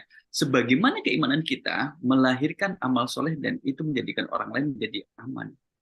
Tidak merasa terancam ketika berada di samping kita. Al-Muslim man salimal muslim min lisanihi wa yadihi. Seorang Muslim itu ketika mampu menjaga keamanan saudaranya dari lisan dan juga dari tangannya. Ini kalau misalkan kita memahamkan pada diri ataupun dengan putra-putri kita. Nah, yang ketiga adalah selalu berdoa kepada Allah agar dikuatkan keimanannya. Dan kita selalu berdoa kepada Allah SWT. Kalau kita berusaha sendiri,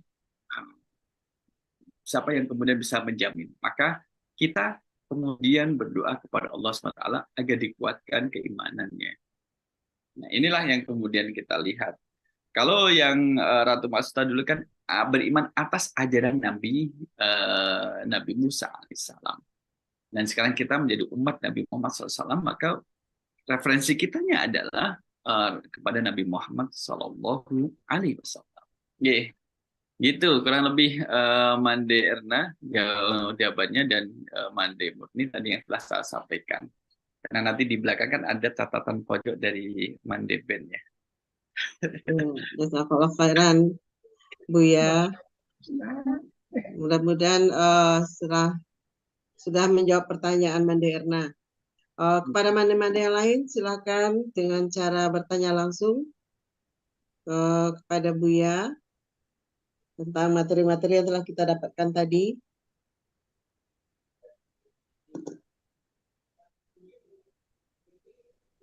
Di sini ada Mande Dede, Mande Neti, Mande Yulia, ada Mande Zarneti juga.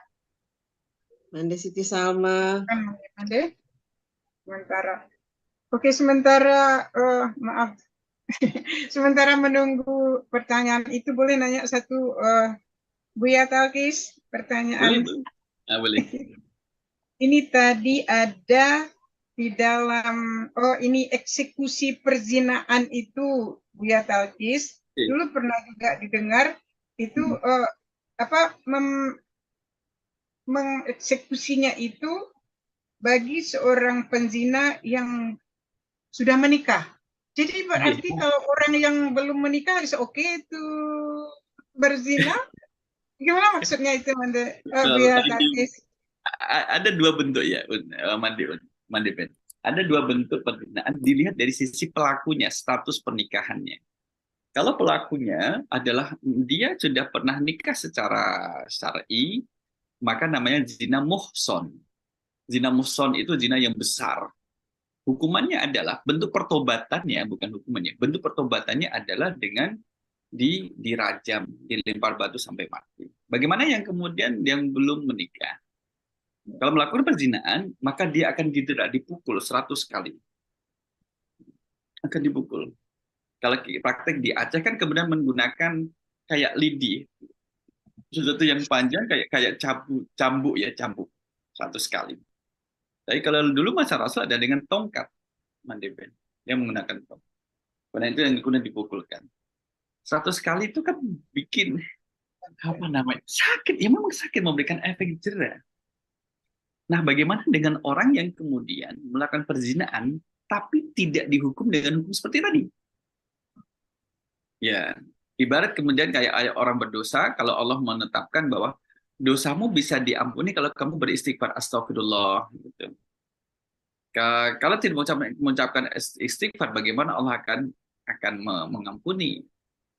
Sama orang yang kemudian melakukan perzinaan, ternyata dia tidak dihukum dengan hukuman seperti di atas tadi, didera pakai tongkat, dijilid namanya, dipukul dengan tongkat 100 kali, dan atau yang sudah menikah itu kemudian dirajam sampai meninggal. Orang ini pelakunya tidak dihukum dengan salah satu itu. Allah alam, apakah sudah terhapus dengan cukup bertobat sungguh-sungguh pada Allah atau tidak? Karena hak prerogatif menghapus dan menerima tobat itu kan hanya Allah. Jadi Allah yang berhak menentukannya.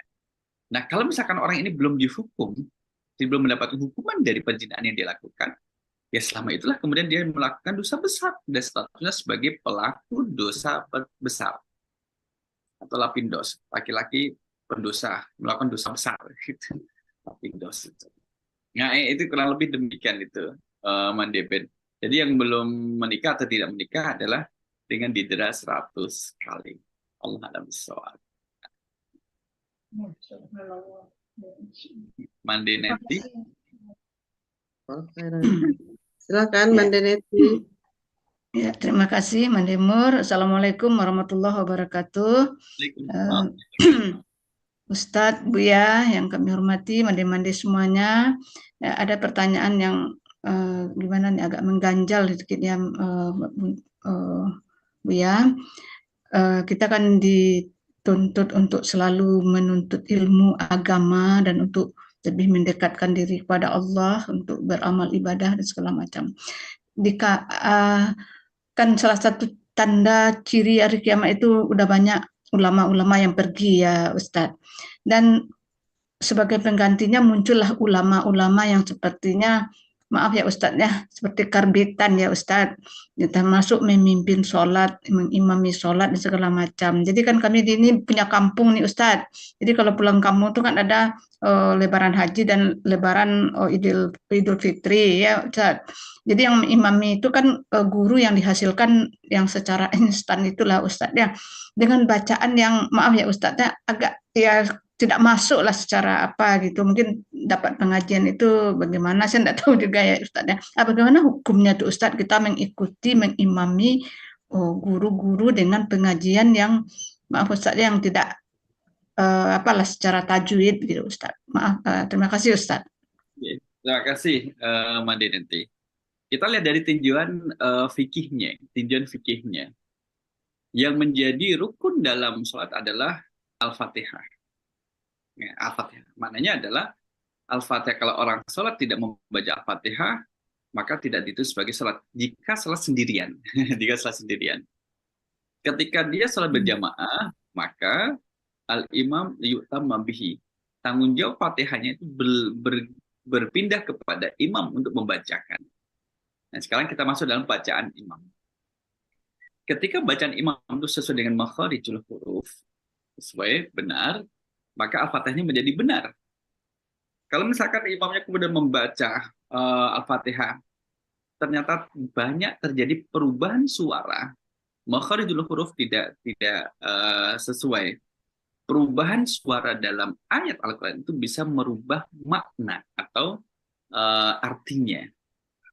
Kalau artinya sudah berubah, tidak bisa disebut sebagai Al-Fatihah. Al-Fatihah nggak seperti itu bunyinya. Al-Fatihah tidak seperti itu artinya. Kamu merubah, berarti salah, rusak. Bacaan Al-Fatihahnya rusak. Bacaan Al-Fatihahnya rusak, karena Fatihahnya itu adalah rusak, maka sholatnya menjadi rusak, tidak dikira. Karena merubah maknanya, misalkan. Bismillahnya bisa. Alkamdu lillahi rabbil alamin. Itu kan beda.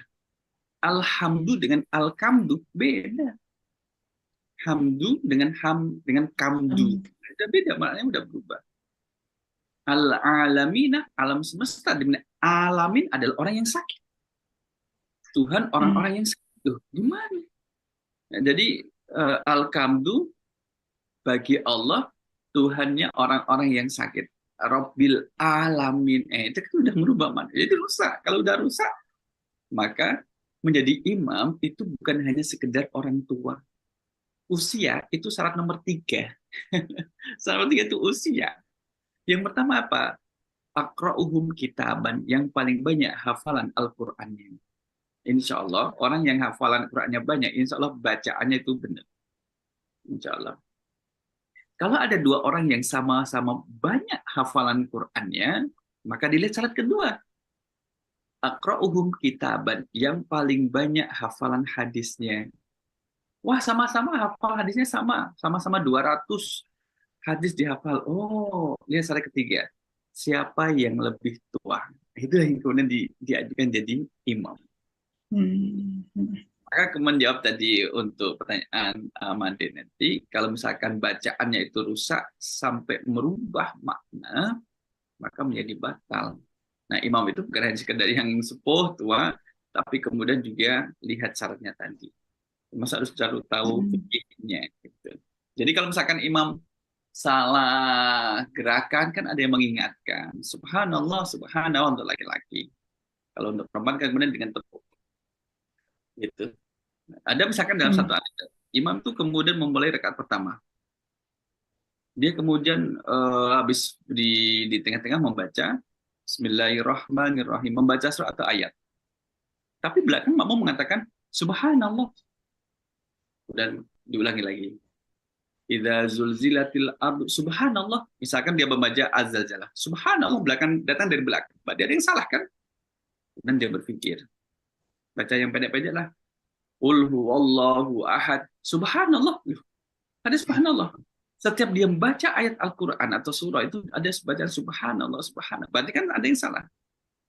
Karena sangat dia kesel, kemudian balik badan melihat kepada makmum. Saya itu salah apa? Ketika tanya saya itu salah apa, maka makmumnya bilang, Bapak belum Fatihah, belum baca Al-Fatihah. Oh iya, buyar salat. Imam itu bukan orang yang sepuh. Karena orang sepuh itu kadang lupa rakaatnya berapa. Kadang tingkat peralihan satu gerakan ke gerakan lain itu tidak sama. Misalkan sami Allahu liman hamidah i'tidal itu katakanlah misalkan sampai 5 detik, 5, 6, 7 detik, ya kan nanti gerakan yang ini kan juga seperti itu perpindahannya. Nah, ternyata ini karena imamnya sudah sepuh, kadang sujud pertama itu lama, kita sudah hampir-hampir lupa untuk bangkit, ternyata dia belum bangkit. Ya, oleh karena itu, kemudian kita yang kemudian memiliki masjid binaan atau dekat dengan masjid, ataupun yang menjadi takmir masjid harus menjadi sadar. Oh, saya ini sudah sepuh, sudah lupa dengan bilangan sholat, bacaan kadang terbolak-balik, digantilah sama yang muda. Nah, itu malah bagus kaderisasi. Sehingga muda itu biasanya bacaan Al-Quran itu menjadi lebih enak.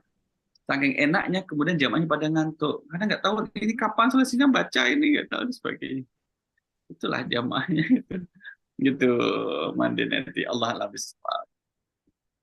Terima kasih, Ustaz. Sedikit Mandi moderator. Boleh. Jadi kalau berarti kalau imam sudah salah, jamaahnya ikut bagaimana? Ada yang nggak merubah begitu? Berarti kita, ya. Berarti apa tadi? Kalau imam udah salah, berarti kita terbawa salah kalau misalnya nggak diperbaiki. Yang makmum. Maka makmum yang harus diperbaiki, makmum harus memperbaiki. Kalau ini salatnya salat jahar kan, salat jahar terdengar. Yang di belakang imam itu adalah orang second man, orang yang paling banyak hafalannya setelah imam. Karena dia nanti bertugas untuk memperbaiki. Kalau baca salah, Rabbil alamin, Rabbil alamin, Rabbil alamin, masih salah lah. Rabbil alamin. Makmumnya membenarkan. Masih juga Rabbil alamin. Rabbil alamin. Nah, sebenarnya memang harus tahu diri. Nggak usah memaksakan diri jadi imam. Kalau misalkan sudah diingatkan oleh makmum tapi masih lanjut, salatnya tetap dianggap sebagai salat yang sah. Dan saya menjadi salat yang sah. Boleh jadi. Sering juga Ustaz, sering juga Buya na'an-am. Harusnya kan na'an-am. Sering na'an-am. Nanti kalau misalkan imam ini yang salah, ternyata dia adalah orang yang paling baik bacaannya di daerah tersebut, ya kita harus menerima seperti itu. Gitu. Kalau memang dia adalah yang paling baik seperti itu, apalagi kan kemudian tidak baik. Kalau itu menjadi imam memang berat. Kalau biasanya kalau solusinya adalah saya kan yang paling sepuh, saya paling kuasa jadi imam. Oke. Bapak boleh jadi imam untuk sholat zuhur dan asar. Bagaimana gitu. Allah Akbar. Nah, yang sholat maghrib, isya, subuh, biar yang muda-muda. Ya, nanti yang muda-muda yang akan membaca dengan suara yang bagus. Gitu. Kalau sholat sendiri, jika kemampuan tadi, Rabbil alamin, kalau nanamtah salah gitu, nanamtah kalau hanya itu yang maksimal itu adalah bacaan terbaiknya sekalipun salah, ya maafu anhu, tetap jalan. Ini tetap jalannya karena itu adalah maksimal yang dia bisa. Tapi di samping itu tetap belajar untuk memperbaiki bacaannya. Allah a'lam bishawab. Terima kasih Buya. Jazakallahu khairan Buya Afwan. Ini ada lagi pertanyaan nih dari Mande Tati, Buya. Manda tadi bertanya dalam video-video yang tayangkan itu ada janji Allah pada umat Yahudi. Ada 3 janji Allah, 2-nya sudah terjadi gitu. Yang ketiganya ada janji Allah, kira-kira apa itu Bu ya? Yang pada bangsa Yahudi ini sekarang yang lagi terjadi di Palestina sekarang Bu ya. Mande, tapi nanti boleh Buya dikirimin ininya, linknya biar Buya juga ikut melihat videonya itu. Nanti boleh kita diskusikan di lain waktu. Jadi memang umat Yahudi ini itu kan dari Bani Israel. Bani Israel itu kan umat terdahulu ya, umat yang kuno. Israel sendiri itu adalah nama lain dari Nabi Yakub. Yang pertama maknanya demikian. Bani adalah keturunan. Kalau Bani Israel adalah keturunan dari Nabi Yakub. Yang kedua, Israel itu nama adalah orang yang suka jalan di malam hari. Bahasanya adalah keluyuran. Suka jalan-jalan di malam hari. Jadi orang Bani Israel itu dulu kalau malam hari suka muter-muter. Nggak jelas muter-muternya. Maka itu disebut dengan Bani Israel. Allah memberi 10 nikmat kepada orang Bani Israel di dalam Al-Quran Al-Karim di awal surat Al-Baqarah. Ya, Allah sebutkan 10 itu, 10 nikmat. Tapi masih juga kemudian masih bandel juga. Contohnya adalah susah diatur bebal orang Bani Israel ini setelah Allah menyelamatkan Nabi Musa dan juga orang-orang Bani Israel menyeberangi Laut Merah, baru diselamatkan oleh Allah, kemudian minta kepada Nabi Musa, Musa, di situ ada orang yang nyembah patung. Mbok, saya ini saya dibuatkan patung dari itu menyembah punya sesembahan seperti mereka. Baru diselamatkan Allah mau melakukan perbuatan syirik. Itu Bani Israel. Kalau yang jawaban dari pertanyaan Mande tadi, Buya nunggu kiriman videonya dulu. Takut salah, tidak sinkron nanti dengan apa yang diharapkan oleh Mande tadi. Allah alam. Baik, Mande tadi. Ya. Bisa nanti mengirim kepada Buya.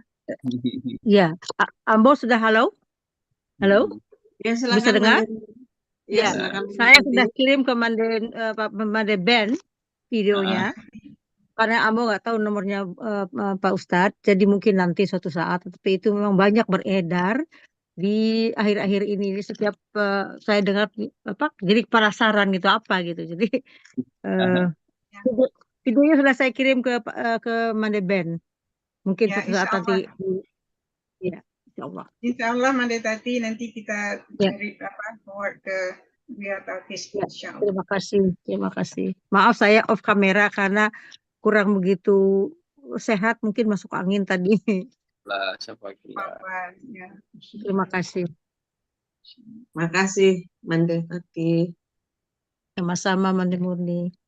Ya, di Radio Rumah Gadang Minang ada lagi pertanyaan kira-kira? Pak Azmi?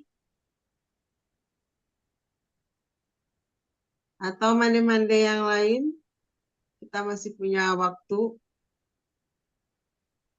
Atau boleh bertanya Bu ya? Boleh. Kemarin kami menyimak kajian tentang waris Bu ya. Katanya rasanya bahwa ilmu yang dicabut itu tidak berjalannya hukum waris sesuai syariat Allah gitu. Nah, itu tanda-tanda ilmu pertama yang dicabut. Bagaimana itu Bu ya? Betul, itu dalam hadis memang disebutkan ilmu yang pertama kali akan Allah cabut adalah ilmu waris. Sedangkan ini kemudian cabutnya adalah dengan diwafatkan orang-orang yang paham ilmu waris. Gitu, orang yang waris itu. Sekarang jumlah orang yang paham dengan ilmu waris tidak banyak. Tidak banyak. Tidak setiap kemudian di penceramah itu paham detail tentang ilmu waris. Ada Rod, kemudian ada Ashabul Furud, kemudian Hajib dan Mahjub, kemudian bagian-bagian yang lainnya. Betul, itu dalam hadis Mandi disebutkan. Ilmu yang pertama kali akan dicabut oleh Allah adalah ilmu waris. Maka belajar ilmu waris.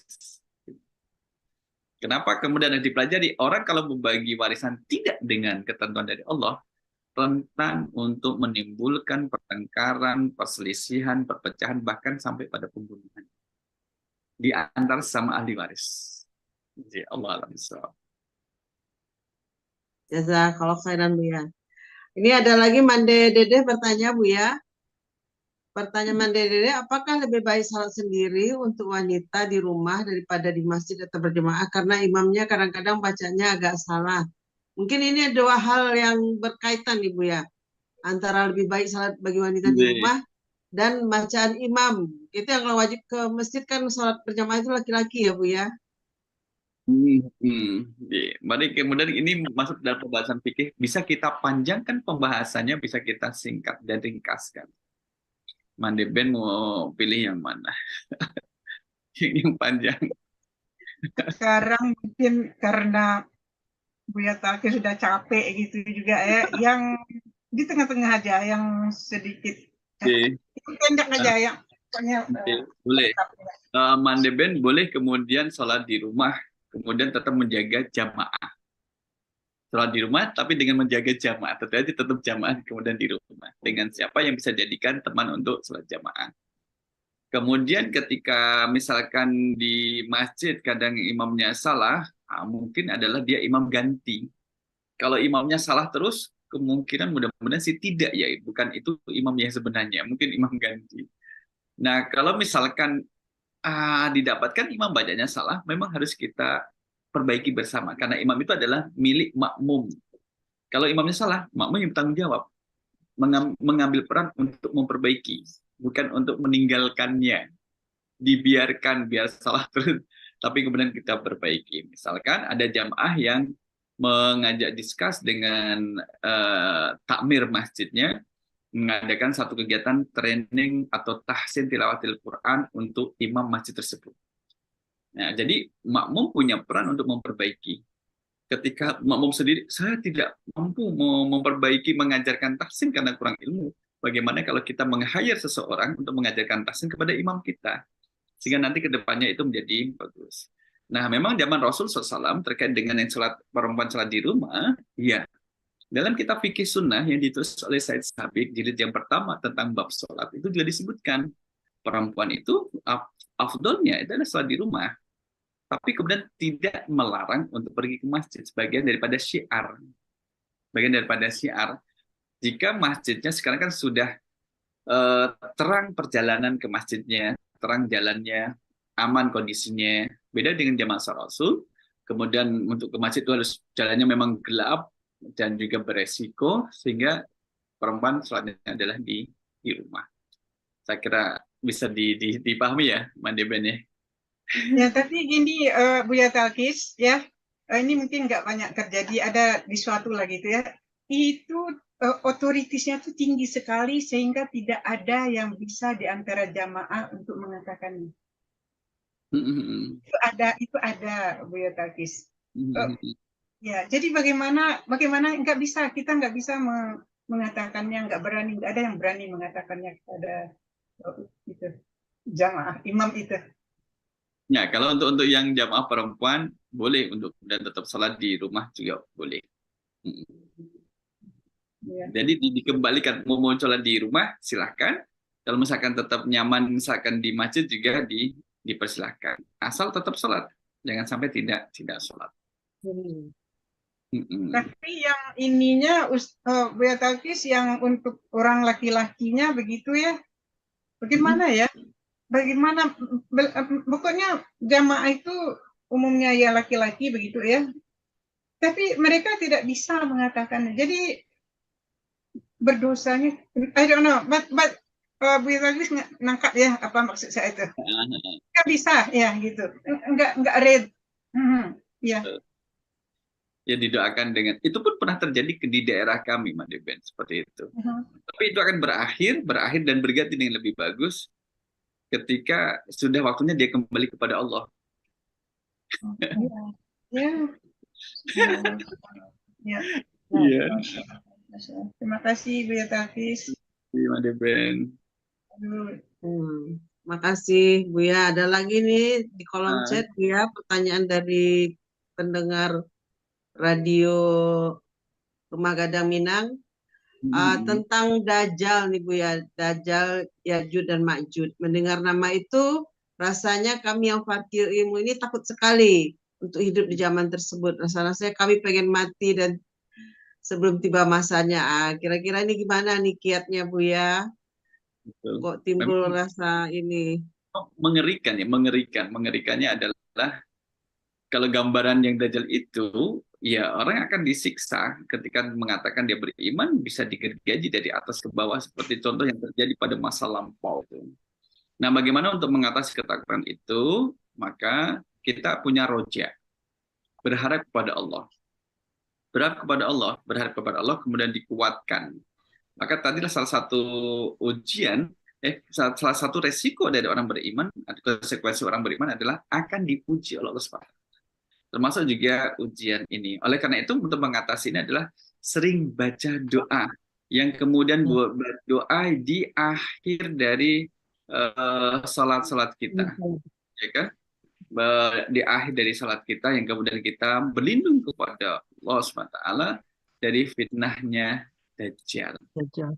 Dan kemudian Allahumma inni a'udzubika min adzabil qabri wa min adzabin nar wa min fitnatil mahya wal mamati wa min fitnatil masihid dajjal. Maka Allah akan melindungi kita. Dengan caranya Allah, bagaimana Allah melindungi kita?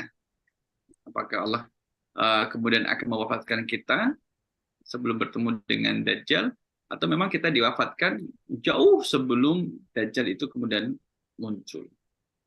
Nah, itu Bu Yasar lagi biar kemudian kelihatan doanya. Oh iya, kalau di radio ini ya, kalau di radio nggak bisa lihat. Jamaah yang di radio adalah Allahumma, artinya adalah ya Allah, ini sesungguhnya aku. A'udzubika, pelindung kepadamu, min azabil qabri, dari azab kubur. Wa min azabin nar, dan dari azab neraka. Wa min fitnatil mahya, dan dari fitnah kehidupan. Wal mamati, fitnah kematian. Wa min fitnatil, dan dari fitnah al-masihid dajjal, masih dajjal. Nah, doa ini kemudian insya Allah nanti bisa mengurangi rasa takut kita, dan kemudian memperkuat keimanan kita kepada Allah Subhanahu wa Ta'ala. Gitu, Mandi. Terima kasih. Jazakallahu khairan, Bu ya. Ya, itu biasanya kita baca sebelum salam ya, ketika sholat ya Bu ya. Sebelum salam, betul. Alhamdulillah.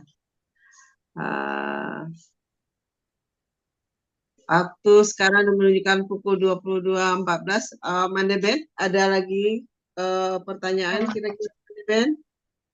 Mungkin saat ini kita minta Buya Takis untuk menutup dengan bacaan doa. Kemudian kalau bunda-bunda yang lain bisa mau berdiskusi sesudah itu, karena Buya Takis kita silahkan istirahat ya sesudah itu. Masya Allah, Buya Takis, we don't know what to say. Terima kasih banyak. Ini untuk umat Buya Takis ya. Sepertinya di radio Rumah Gadang Minang. Terima kasih banyak sudah memberikan syiar ini. Semoga kita berlanjut ya dengan yang bermakna, yang tetap selalu bermakna. Insya Allah next time, insya Allah. So terima kasih banyak.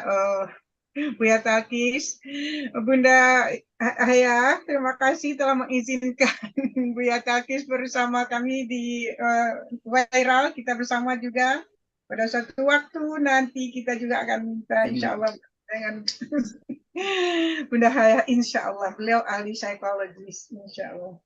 Oke, Masya Allah, terima kasih banyak. Kita minta doa kepada Buya Takis saat ini. Mari kita beristighfar dan bertobat kepada Allah SWT. Astaghfirullahaladzim, alladzi la ilaha illa huwal hayyul qayyum wa atubu ilaih. Astaghfirullahaladzim, alladzi la ilaha illa huwal hayyul qayyum wa atubu ilaih. Astaghfirullahaladzim, alladzi la ilaha illa huwal hayyul qayyum wa atubu ilaih. Alhamdulillahi rabbil alamin, hamdan na'imin, hamdan syakirin, hamdan yuwafi ni'amhu wa yukafi mazidah. Ya Rabbana lakal hamdu kama yanbaghi li jalali wajhikal karimi wa 'azimi sultanik. Allahumma ighfir lana dzunubana wa israfana fi amrina wa tsabbit aqdamana wansurna 'alal qawmil zalimin. Allahumma ighfir lana wa liwalidina warhamhum kama rabbana shighara. Rabbana hab lana min azwajina wa dzurriyyatina qurrata a'yun waj'alna lil muttaqina imama. Allahumma inna nas'aluka ilman nafi'a wa rizqan thayyiba wa amalan mutaqabbala ya dzal jalali wal ikram. Rabbana atina fid dunya hasanah wa fil akhirati hasanah wa qina adzabannar. Wa sallallahu ala nabiyyina Muhammad wa ala alihi wa sahbihi wasallim. Subhanaka rabbika rabbil izzati amma yasifun. Wassalamun alal mursalin walhamdulillahi rabbil alamin. Jazakumullah khairan, kasihan pada Buya dan Umi yang telah membimbing kita dengan ilmu. Semoga ilmu ini bisa kita amalkan dalam kehidupan sehari-hari dan membawa keselamatan dan persiapan bagi kita untuk menghadapi huru-hara akhir zaman. Baiklah, pada kesempatan yang berbahagia ini kita mengakhiri tausiah bulanan kita di Mande Minang Mancanegara. Sebelumnya marilah kita tutup dengan doa kafaratul majelis. Subhanaka Allahumma wa bihamdika asyhadu an la ilaha illa anta astaghfiruka wa atubu ilaik. Assalamualaikum warahmatullahi wabarakatuh. Waalaikumsalam Waalaikumsalam warahmatullahi wabarakatuh. Allah khair. Terima kasih Dewan.